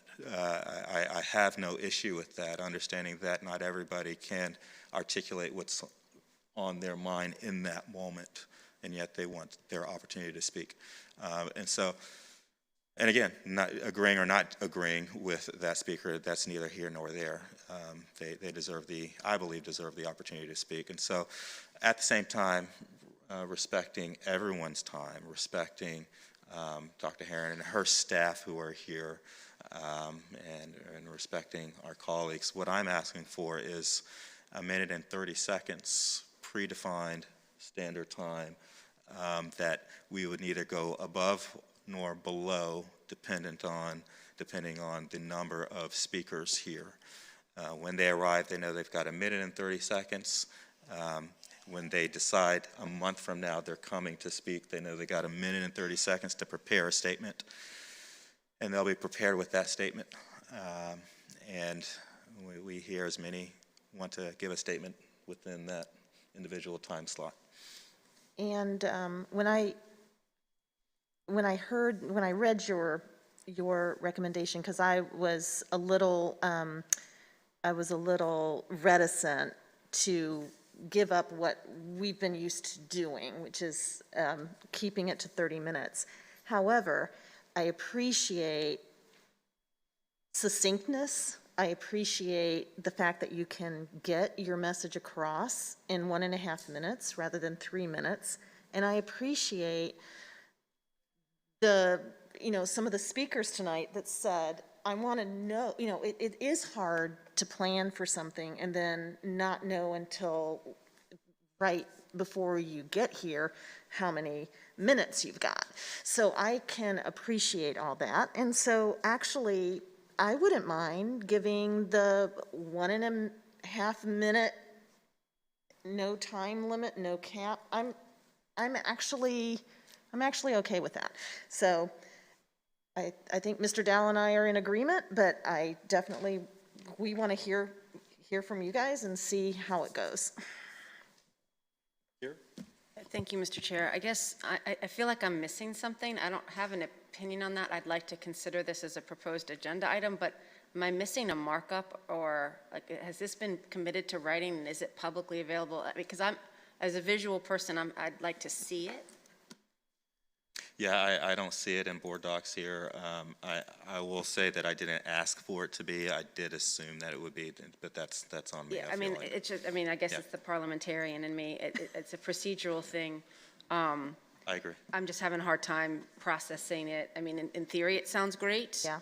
But I'd like to read it and see. Sure, before but I can it's take what it action. sounds like. It sounds like we strike the 30 minutes and we say it's not 3 minutes on the yellow sheet. It's not 3 minutes in our instructions. It's 1 minute and 30 seconds. But I agree, that should have been communicated to everyone as is something on board docs. So that's Yeah, we can do that. That's on the policy committee, sorry. Mark up and put that in the next meeting if we Yeah. need to. But I guess I am just curious, I'm curious as to people's opinions. For having 1.5 minutes and then. Just that's a the minute way and a it half. is. Yeah, I mean, I've been in, I've come to speak before, to many bodies and having a time limit and being able to practice. And, I've also had to do it on the fly where it was supposed to be 3 minutes and then, 200 people show up and everybody gets a minute, So, yeah, a fixed time that's the same for everyone every time. I guess I can. Although, I mean, we had a lot of people go to 2 minutes today. And I mean, I listened to every word and it didn't feel. I think there was an anticipation that we were going to go to 2 minutes. Right, yeah. Sandy? One of the things that I appreciate about this is the fact that there'd be a specific amount of time. I mean, a shortened period of time. I don't know that I think that 1.5 minutes is enough. But I do think, I mean, that's one of the things that Mr. Dow brought up our last meeting, is having a consistent amount of time. And I think, I would prefer 2 minutes, but I think that would allow a lot of people to speak. And one of the things I noticed here, which I guess I hadn't paid much attention to before, but I mean, it is the prerogative of the chair to allow someone to speak longer. And I don't know that that's ever happened, has it, since I've been on the board? The chair allows an individual speaker to speak longer? Yeah. I think it has happened. When but there's, it's rare. yeah, when they're speaking on behalf of a group, or I think that's happened, but not since I've been on the board, but I've been in the gallery and witnessed it before. Yeah, I don't like to do that because we like everybody to have the same number, same time. No, and I understand that, but I do think. But to Sandy's point, excuse me, but if everybody has 1.5 minutes and then only 3 people show up, the chair could say, everyone can take 3 minutes today, right? Could, but then you have the same problem where they got to figure out how they expand to that, and in my limited time here on the board, 3 minutes has been good for 97.5% of the meetings that we've had. I mean, right. We don't, in the grand scheme of things, that has always been satisfactory for the 3 minutes and 30 minutes total. Except for during redistricting, I actually have seen, in my memory, we've had more situations of having too many speaker cards and having to do, so I don't see that as a 97% we haven't had to deal with that. I agree. It's been a lot. It's been a lot. Yeah. Okay. We can go to the data and figure it out if we care to. But I'm not visceral about it. Greg? Dr. Jim, do you have any?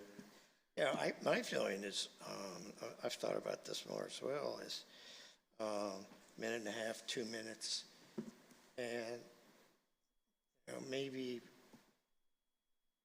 leave it at 30, but maybe make it longer. See, part of it is we can always change it.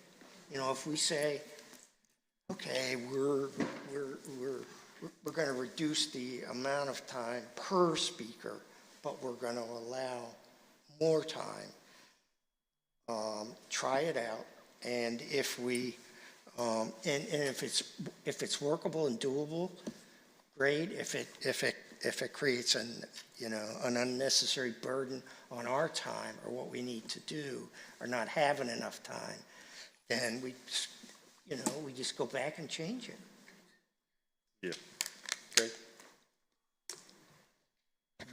Dr. Beers, we recognize that that's an option and did discuss it, and I think we've discussed it here in public. But respectfully, I do feel like that's the problem, is that, and in my time here, again, I've never seen us adhere to 30 minutes. We've never cut public comment portion of the meeting at any time that I've recognized at 30 minutes. We've always allowed it to spill over, but we do that by reducing the amount of individual speaking time.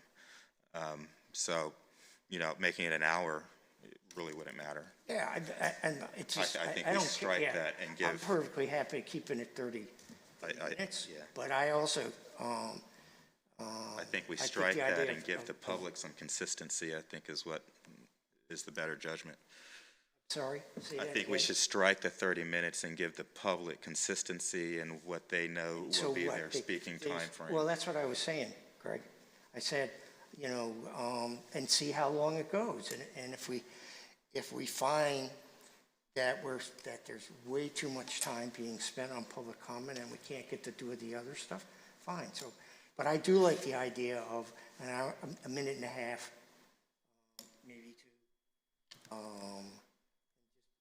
What happens? Just so- But if we go, if we do this, and we end up having public comment that goes an hour and a half, of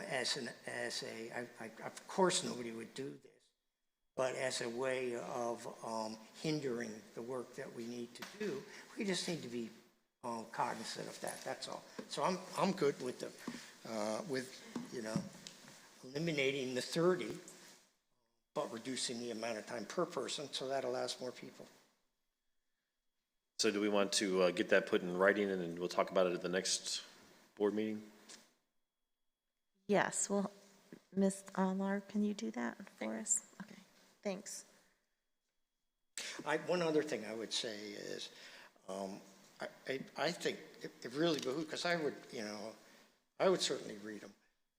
It behooves the public if they take the time to write out things that they want to say, and even if they go ahead and say what they want to say, if they've got a document or a statement, I'd really like them to create those, leave them with the clerk, so we can see them and read them. Right. Right. That's helpful. You know, because otherwise, you know, and of course we take notes, but if you end up listening to 20 or 30 people, it's nice to have, I think it's effective one from their perspective, but also it's helpful for us to have something in writing that you just, you know, take back with you. Okay. Okay. So are any other discussion we want on the SOP? Yes. Yeah. All right. He's vehemently going over there, yeah. So we covered page 32, moving on to page 33, use of email and electronic communications. So this, what precipitated us looking at this was when someone from the public does email a member of the board or the board in total, are we permitted, or what permissions do we have to forward that email to another board member or even to staff? Is there any tacit permission to do so on the part of the public person who wrote it to us? And so what we got here, and you can see it in the red line, is it would be unlawful to forward or copy messages that had already been deemed confidential or not to be shared or forwarded. And so what we got from our attorney is that there's a kind of a understanding on the part of the public that if they email a member, an elected or appointed member of the board, that's not necessarily private, and that if they desire it to be private, they need to tell us not to share it, that it's confidential. They would actually have to say that. We can forward or email. I see you shaking your head. Am I not being clear? Even if they say, please don't forward this, we wouldn't forward it, but the press could still FOIA it, and it still could end up on the front page of the paper. Yeah, FOIA is a whole different matter. Right, That, so it's that, not, yeah. So I'm stuck up on the unlawful word. Yeah.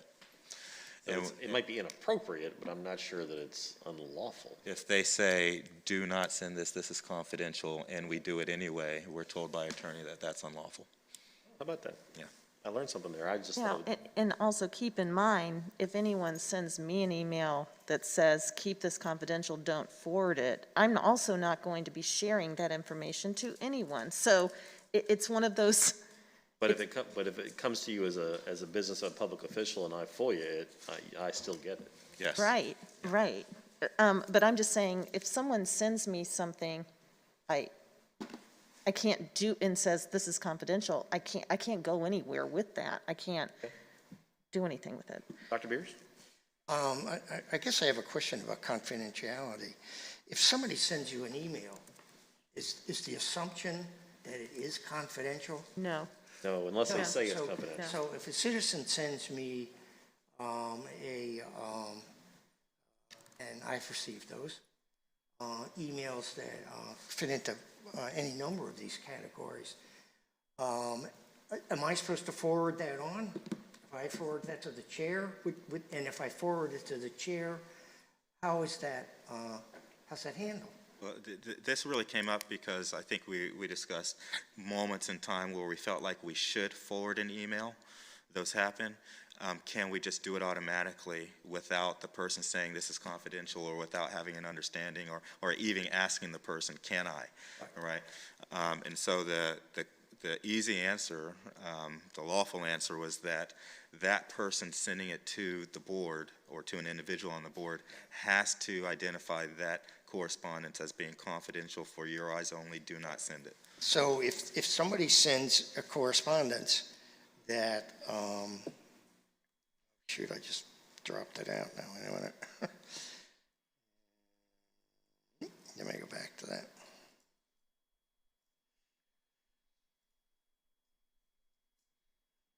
Yeah, let me just get back to this where we made the changes here. If, there we go. If you send in electronic communications with any, and then a whole list of things, you may be high liable, but if you forward one that has that kind of information in it, are you liable then? Where are you looking? I'm looking at that legal requirements on page 33. So this is all tricky, and so a lot of it comes down to, if you unlawfully forward a copy of messages without permission of the author, you and WJCC School Division may be held liable for copyright infringement. What else are you reading there? Best practices? right. Is that where you are? And the person that sent it didn't say, oh, this is confidential. It's just a, how can I say, it's a nasty email that it's libelous, defamatory, racist, has obscene remarks in it. Came to me. If I forward that to the chair, That's a good question. We can ask that. I would. I'm curious, would. because if I look at this, it's unlawful to forward. Yeah. Well, yeah, but that's if it's confidential. But what if it's not confidential? Just to muddy the water, only because I know. Well, it is. I know it's a. Listen, that's one thing in higher ed that you deal with constantly is libel and copyright, all that kind of stuff. So we can follow up and ask that question. I think this is pretty clear cut though, because it says if you send, it's not talking about if you're the creator of, right? If you send electronic communications with any libelous, defamatory, or offensive, racist. But then the second bullet says if you forward it. if we get an email like that, So if someone sends me an obscene email and I forward it, to the chair, what is the chair's responsibility? I think what we're seeing is that we shouldn't, in either event, send it or forward it. Yeah, that's what we're saying. That's what we're saying. We shouldn't what? You should not send it. You should not forward it. You see that in the first two bullet points. Yeah. What do you do? You can pick up the phone, say, "Hey, I got this email. Let me read it to you." So somebody could continually do that.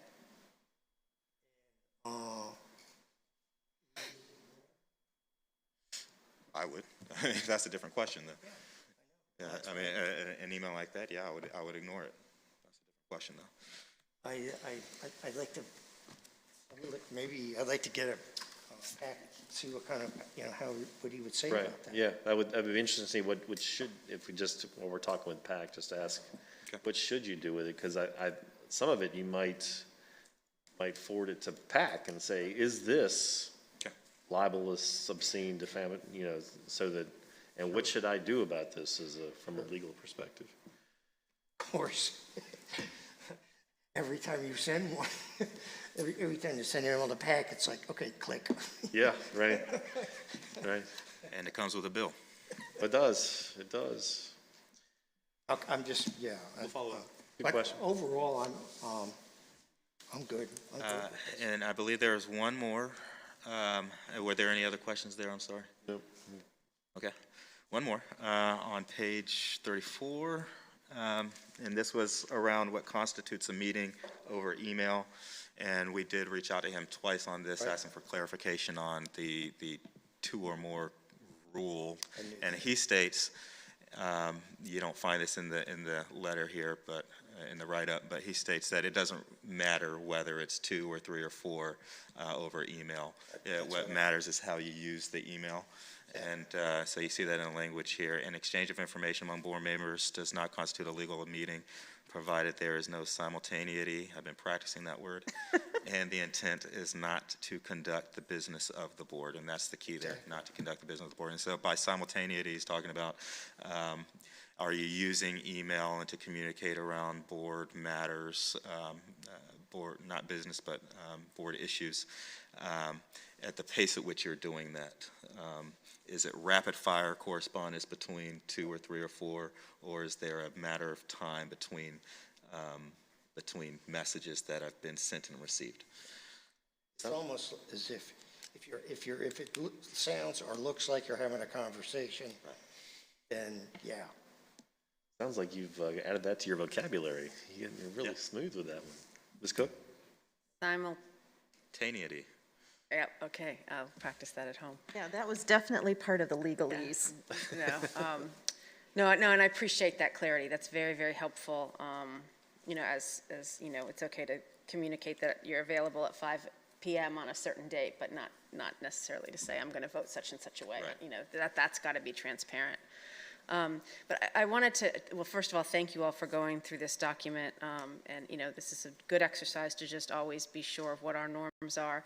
And I just wanted to add one thing that's not in here, and I don't want to add it to the SOP because I don't think it's a procedure per se, but I do think it's a practice that I'd like us to adhere to. Wearing our school board hats, we frequently get asked to, present to groups or visit with groups.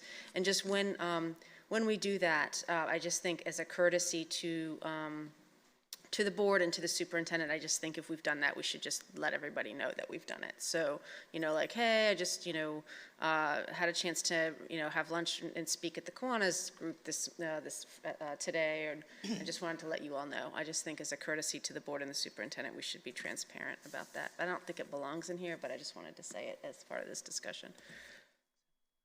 More of a should to than a have to. Yeah, I agree. Yeah, absolutely. Yeah. Do you have any questions, any comments on simultaneity? Other than I have to practice that word. Yeah, I'm not as good as Mr. Dowell. He's got it. Simultaneity. I think as email has become more prevalent, that case law has moved since where it first became, because it was different 12 years ago than this is saying today. So. But there's still a gray line that gets crossed there. Okay. So we're going to add some words in there about public comment, and then do we want to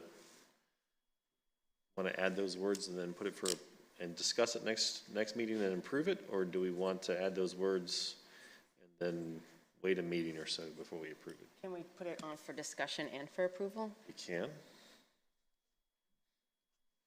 Is Is that good with everybody? Happy with it. Okay. Well, thank you, guys. I appreciate your good work on that. That's a good document that I think a lot of other school boards have agreed with us, so. Been copied a lot on that one. Yeah, we have. Anything before we move on? 8.02, revised policy IHC scheduling for instruction. Dr. Herron? Thank you, Mr. Chair. Robin Ford, Director of Elementary Curriculum and Instruction, is here to present these two policies about instruction this evening. Good evening, Mr. Chair, members of the school board, and Dr. Herron. I am here to present suggested revisions for two policies this evening. The first policy, IHC, scheduling for instruction. The recommendation is to revise line 28 for the clock hours of instruction to align our policy to the Code of Virginia.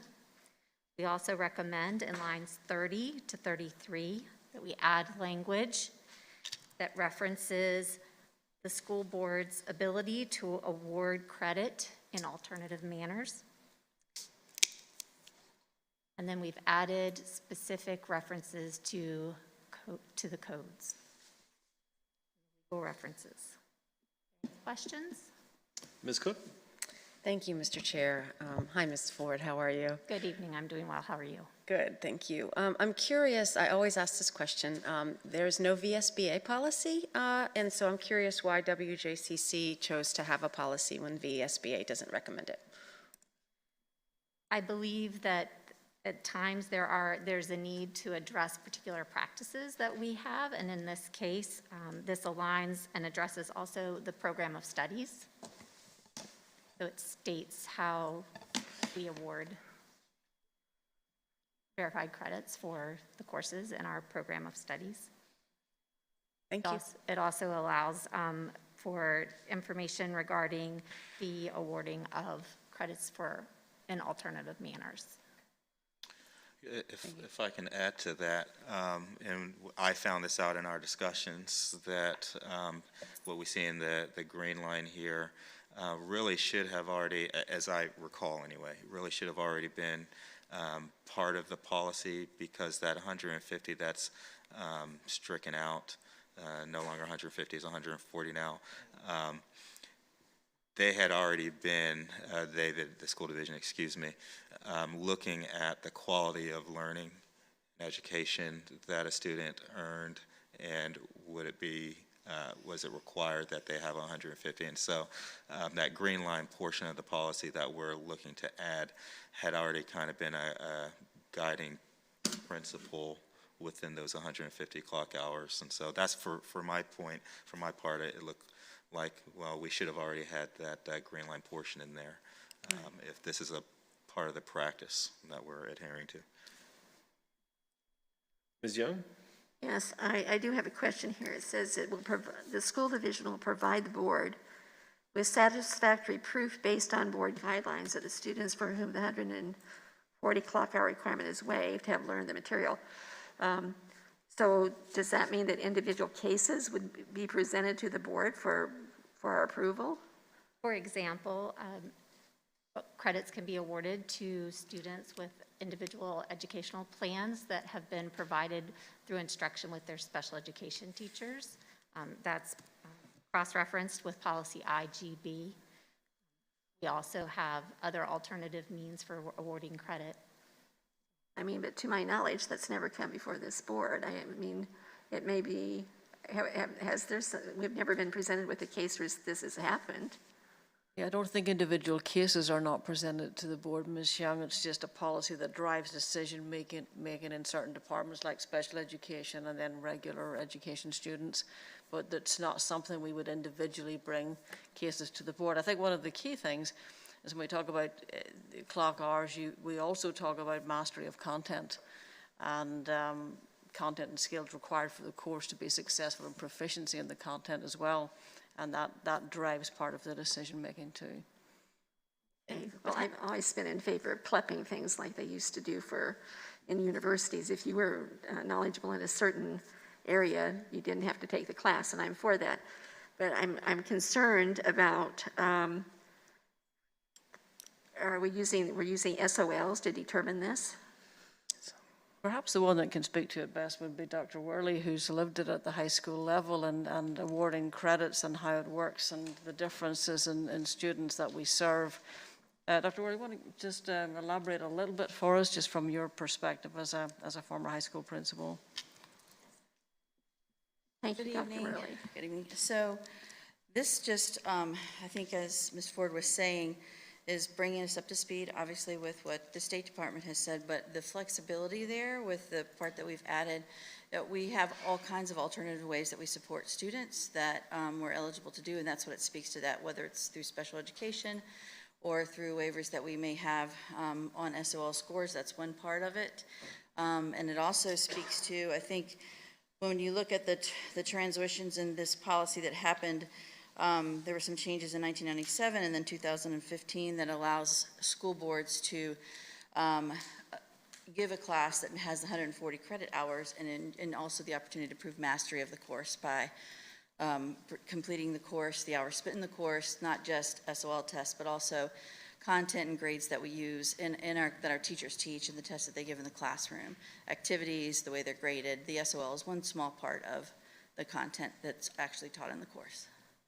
But we're basically not going to just be sweeping kids through to have them leave, right? No, we're not. Because that's getting to be, I'm hearing horror stories all over the country where that's getting to be the, you're, because of who you are, you may not be able to do this. It's okay. Okay. Well, I think you've answered my question. Thank you, Dr. Worley. You're welcome. Ms. Cook? Thank you, Mr. Chair. I think, again, I tend to not love policies that aren't, required unless we have a compelling reason as a school division to have a policy that's not otherwise recommended. But I think that Ms. Young brings up an interesting question about, the school division shall provide the board with satisfactory proof. That's fairly squishy, I think, but it is my experience, and perhaps I'm remembering this incorrectly, but I feel like we have had presentations about how kids got to those verified credits that got them graduated. I think, I know that I've heard as a board member, these kids passed the SOL, these kids passed an alternative assessment, these kids got to it through this pathway. I feel like we've had a report on that. I can't tell you when, but I know I've gotten that information. So I don't know if that's what this is, but that language does feel a little bit vague to me. I mean, one of the things, I'm not against alternative assessments because, if you have a student that absolutely freaks out with the test, but you as a teacher know that that child knows it and can come up with another way for the child proving that they have that material that they have learned the material. I'm not against that. I just want to make sure that this isn't going to be a slippery slope. So for my education, maybe Mr. Dowell's question answered it and I missed it, but where did the 150 come from? That was part of the code, and in September 1997, the code was changed to 140. 1997, wow. Yes, ma'am. So Catching up. We missed it. Yeah. Because it was changed, that allowed them the division, again, I apologize, to operate within that green line framework, and though it wasn't embedded in our own policy. And so this, to me, that's why this made sense. It's a catch-up. Okay. Any other questions, comments from board members? Okay, so we'll put this on the agenda for approval at the next meeting. Revised policy IIA, instructional materials. I hope that's not 2A, it's IIA, right? Yes, it's. So Mr. Kelly, can I speak to this? Yes, Ms. Helm. So I think on behalf of the policy committee, when you look at this policy and the red line and the area that's been stricken, it would have probably have made more sense if we had brought this policy forward along with the policy that exists that includes the stricken language. Because I think some of the people, some of our citizens that are reading this, they're concerned with the stricken language, not knowing that there's another policy that covers the language that's been stricken. So perhaps, Mrs. Ford, you can talk to that and talk about the policy that is already in place that takes care of the stricken language. Yes, ma'am. So we recommended revising the language of this policy so that it did align with the VSBA model policy. And then we also, in this revision, recommend adding the cross-reference to policy KLB, public complaints about the curriculum or instructional materials. That provides the process by which citizens can recommend or can ask to have instructional materials, textbooks, supplementary materials reviewed by a team, including themselves, along with school staff and a curriculum coordinator related to the content. So the process hasn't changed. The process lives in KLB. We did want to add that to this policy. We just cleaned the language of the policy itself for IIA up to align with VSBA. And then just another citizen who read this had the question about the Office of Curriculum and Instruction. And so if you could clarify, what is the Office of Curriculum and Instruction? Is it actually One department. It's one department.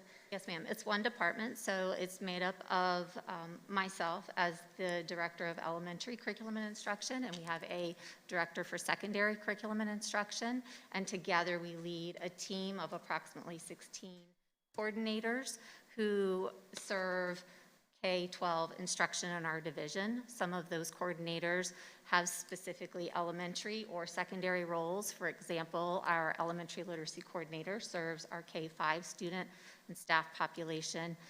And then other roles are K-12 roles. For example, our K-12 social studies coordinator. So together we lead our team.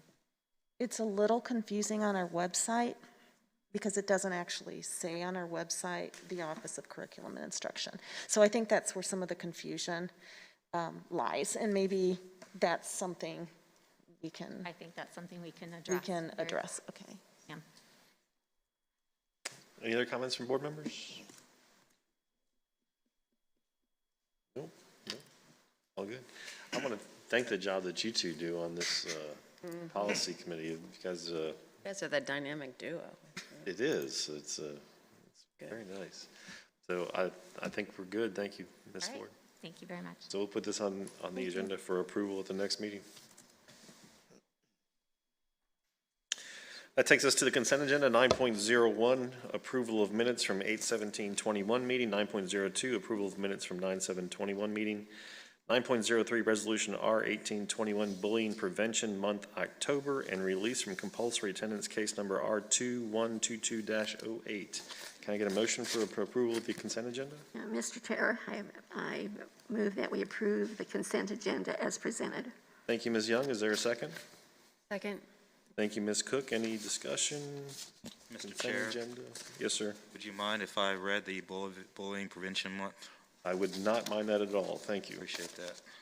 It says, whereas school bullying has become an increasingly significant problem in the United States and Virginia, and whereas over 20% of the youth in the United States are estimated to be involved in bullying each year, either as a bully or as a victim, and whereas an estimated 160,000 students in kindergarten through 12th grade miss school every day due to a fear of being bullied, and whereas bullying can take many forms, including verbal, physical, and most recently in cyberspace, and can happen in many places, on and off school grounds. And whereas it is important for Virginia parents, students, teachers, and school administrators to be aware of bullying and to encourage discussion of the problem as a school community. And whereas the VSBA has developed a model policy on anti-bullying to encourage positive behaviors and to eliminate bullying behaviors. Now, therefore, the Williamsburg-James City County School Board recognizes the month of October 2021 as Bullying Prevention Month, with the intention that the issue of bullying and its prevention be discussed in our schools and classrooms during that time. Thank you, Mr. Chair. Thank you, Mr. Dowell. I appreciate that. Any other discussion? Ms. Aller? Mrs. Young. Aye. Dr. Beers. Aye. Ms. Cook. Aye. Mr. Dowell. Aye.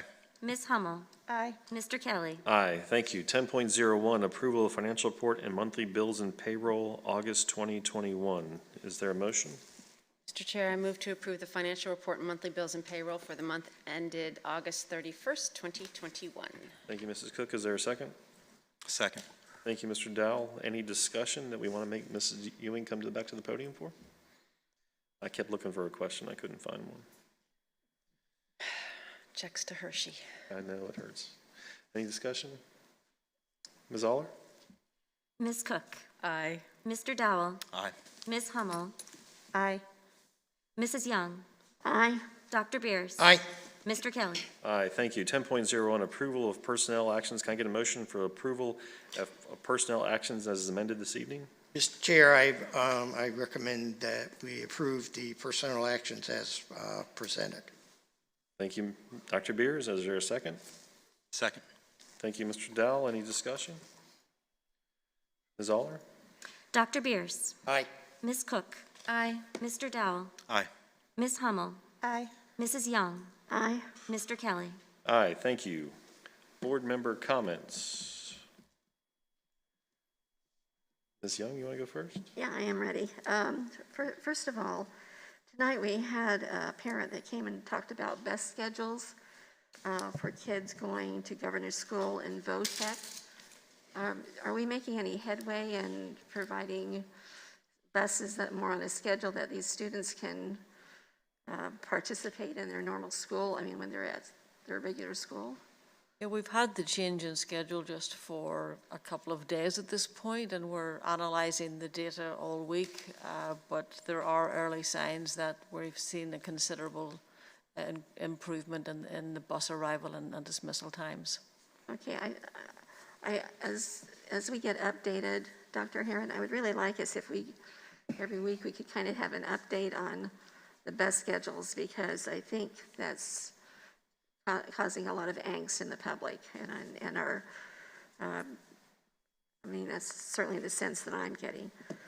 The only other thing I wanted to say is that I'm not quite sure how to say this.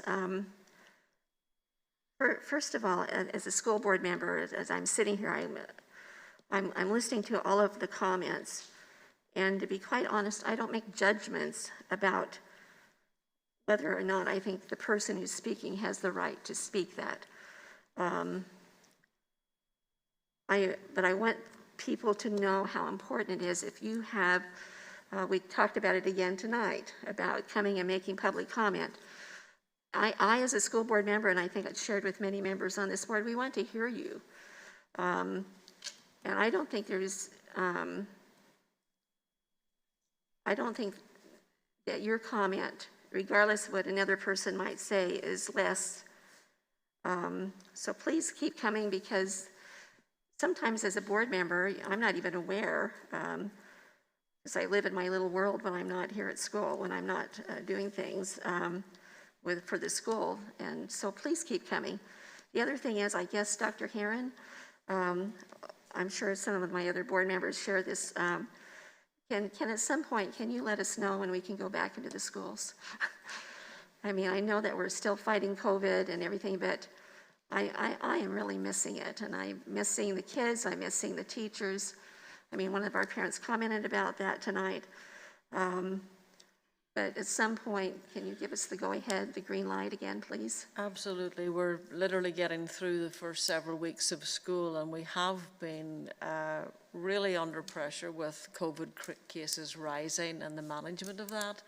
And at the moment, our principals and leaders at the school level, they are totally focused on that. And I think once we get through a little piece of that and get a little bit more towards some normality, we would love board members to come into the schools and have the principal give you a tour of the school and into the classrooms. I don't anticipate that it'll be very long before we can do that, but we're just trying to give all of their focus right now, literally, to managing logistics in the building. Right, and I guess I just want to give a shout out to our school nurses and administration for dealing with this, and thank you, Dr. Herron. I know that your staff is probably working 38/7, right? Absolutely. Ms. Hummel? Sure, I think really Mrs. Young said all the things I was going to say. I was also interested in just making sure that we were taking care of the conflict with the governor's school kids. And just sometimes when, I know governor's school, the schedule is always a little wonky compared to everybody else, but it's just one of those things that we need to plan around and make sure that we're taking care of everyone. I also am looking forward to coming back in the schools whenever our existence there won't be distracting.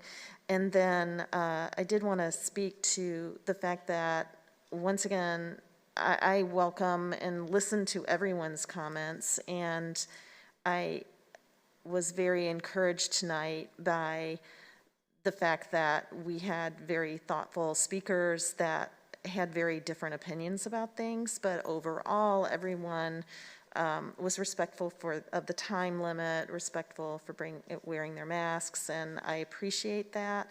I really appreciated the gentleman that came that talked to us about, the need for constancy, the need for clarity with regard to our public commentary, and to make sure that the public does kind of know the rules of engagement and that we make it really clear for people when they come, to make it easy for them to speak and know how much time they've got. So I appreciate that.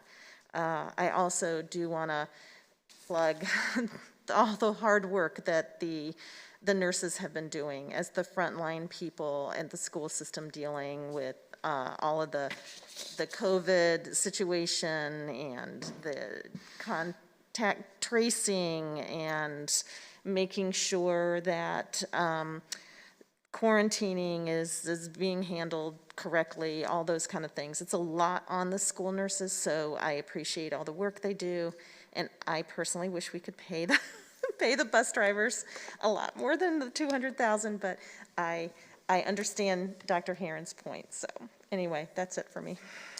Dr. Beers? Gosh, I really can't add too much to what's already been said, except to just, once again, thank staff, teachers, and our students as well for a successful start. I know we've had some bugs with transportation, and I know we're working out, and we are sort of at a point where realizing that probably everything is not always going to be the same as it was, but I think the division is doing everything it possibly can to operate as smoothly and as efficiently as we can, given the constraints that we're operating with. Ms. Cook? Thank you, Mr. Chair. I concur with everything that's been said by my colleagues tonight thus far, but I did want to add three things. The first, I just wanted to comment about what we all know, which is that the pandemic has really impacted each and every person in our division differently. The focus on children, socially, emotionally, academically, every kid is internalizing this differently. And so I just want everybody to know that there are data teams on the ground in every single school looking at student academic achievement and customizing that to students so that they are learning. That is the primary focus of the school division. And, but also to meet kids where they are socially and emotionally and academically. I do support culturally responsive teaching, and I think that no one item of any type is ever taken chapter and verse. I think that items are given to institutions to generate conversation and thoughtful processes and discussion around how one does one's craft, and teaching at the end of the day is a craft. And it's one that our teachers do extremely well, and I think providing new opportunities to think differently about how one does that in extraordinary circumstances is completely appropriate, and I'm grateful for that. So thank you very much, Dr. Herron and your team, for that. I'd also like to talk a little bit about transportation. And, you know, the bus driver shortage certainly has impacted us here. It's a national problem. 300 extra students has, you know, obviously also impacted our transportation. And, you know, we're working to get extra drivers, but I think the public needs to know that we spend a larger percentage of our budget on transportation than, for instance, our neighbor York County, because we have a really poor built environment for transportation. I know Mr. Snipes knows all about this, but our schools are built in odd locations where students do not live, which makes transportation really hard. And that was not a decision made by the people up here or our predecessors. Those were decisions made by the local governments where our schools went. And so when schools are not located where students live, it makes transportation more difficult. You need more buses, you need more drivers, and it takes more time. Our built environment is not built on a grid. We have major arteries with cul-de-sac neighborhoods on either side. That makes transportation really hard to deliver. It's inefficient, and that's, again, a choice that our community has made about what our built environment looks like. And I think we have to understand that the choice is we all want to live in a cul-de-sac, but then it's going to take longer to get our kids to school. We don't have sidewalks in the county. We do in the city, but we don't in the county, which makes it unsafe to walk a half a mile to get to your bus stop, which means we have to go closer to where students live to pick them up, which again makes transportation more inefficient. So we have more stops, kids walk you know, less distance. So anyway, I just want to just tell people our transportation problems exist because there are national bus driver shortages, and it's a low wage position, and we need to do better there, but also our built environment, our choices that we've made have made it considerably worse in our community. And so I just want everybody to be aware of that. And the last thing I'd like to talk about is that by state code, school board elections are supposed to be nonpartisan, and that's something that is built into our code of conduct as school board members, and it's something that I take joy in because I've never been, nor will I ever be, a member of a political party. But you know, that means that no political party should recruit candidates. By law, they can't nominate candidates, but they shouldn't recruit them either. In my view, no partisan elected officials should campaign with school board candidates, and I find it disappointing that national partisan issues have infiltrated our local school board elections, and I just find that really disappointing, and I hope it does not continue. Anyway, thank you, Mr. Chair. Thank you, Ms. Cook. Mr. Dowell. Thank you, Mr. Chair. I just wanted to say a very genuine and sincere thank you to staff, Mr. Keever, Ms. Alar, Dr. Herron, and everyone else that does participate with Ms. Hummel and I on the policy committee. I was looking forward to policy committee this year. I enjoy it, and it's been fun. Probably not as much for you because you guys do all the preparation. And I do want to say that publicly, that you guys do all the preparation, not the least of which is anticipating public questions, my questions, Ms. Hummel's questions, and you make it really simple, so thank you. And thank you for pulling back on 801 today and delivering a great product for us next time around. I appreciate that. I appreciate you allowing me to read the resolution. Wasn't sure what I would say about this, but you know, I was one that was bullied, and then I've been the bully. I've been both, and sitting on this side of life, I think everybody just needs to hear that there's intrinsic value that every person has, and we need to be, to use a word that I really have disdain for, intentional about looking at the value within another person. And I think we really can do a better job of teaching our students that, and that being a better point of emphasis in our schools now and to come. And I say that not only for my children, but for all of our children, all 11,000 plus of our children, that they do have value and they need to be respected by each other. Thank you. Thank you, Mr. Dowell. I appreciate that, and appreciate you. I do appreciate you reading that resolution tonight. Appreciate all the thoughtful comments from citizens tonight. I thought that went fairly well.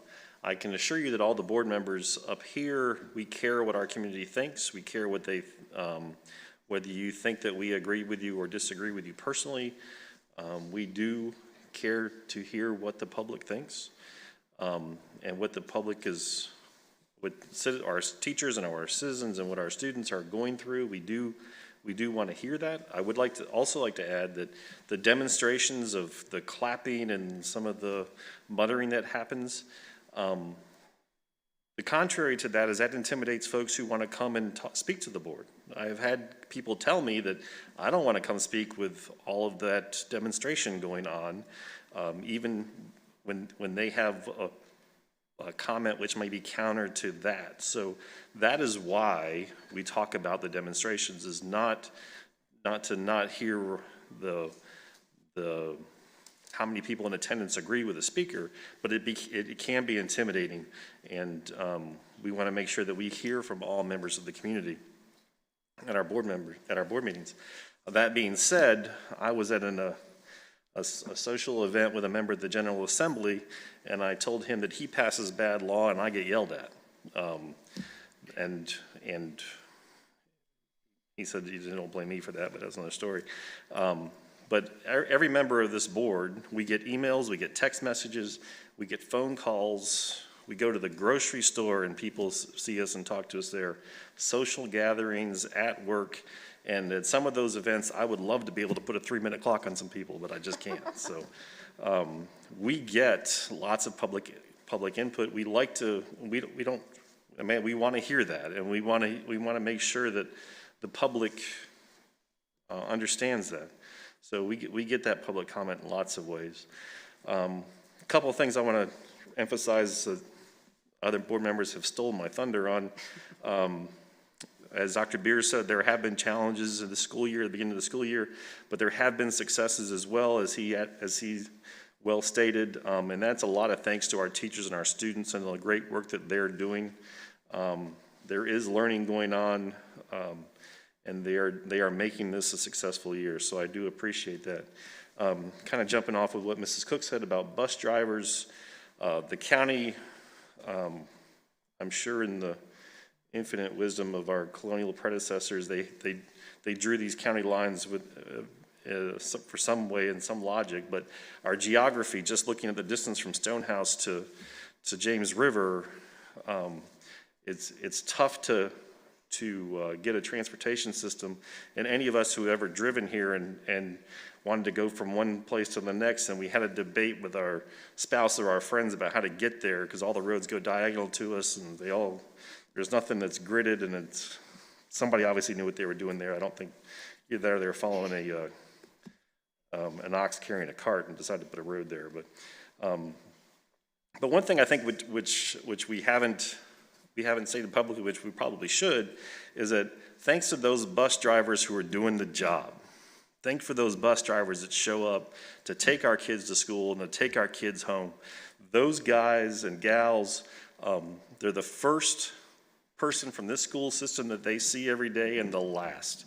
And they really have an impact, and those bus drivers are doing the absolute best that they can. We're short bus drivers. Virginia Beach and Richmond are short a couple of hundred bus drivers. We're short, not quite in that condition, but I really want to send my appreciation out to those bus drivers for doing the job and doing the best that they can, and just thanks from us to them. So it's and people have mentioned nurses and things, but and all that is very important too. The nurses, the administration, the custodians. I mean, it really takes a very solid team to put on our education and to do that every day. And I just want to give my thanks to all those folks for all the great work that they do. So moving on to upcoming events, Special Education Advisory Committee is scheduled to meet October 14th, 6:30 in a virtual manner, and our Vaunted Policy Committee is scheduled to meet again October 21st at 8:30 virtually in room 300 at James Blair. Upcoming meetings, closed session October 5th, 6 o'clock at room 300 in James Blair, followed at 6:30 by a work session and action items, room 300 at James Blair. And then October 19th, we have a closed session here at the Stryker Center. It starts at 6, and a regular meeting starts at 6:30 following that. So without objection, we're adjourned.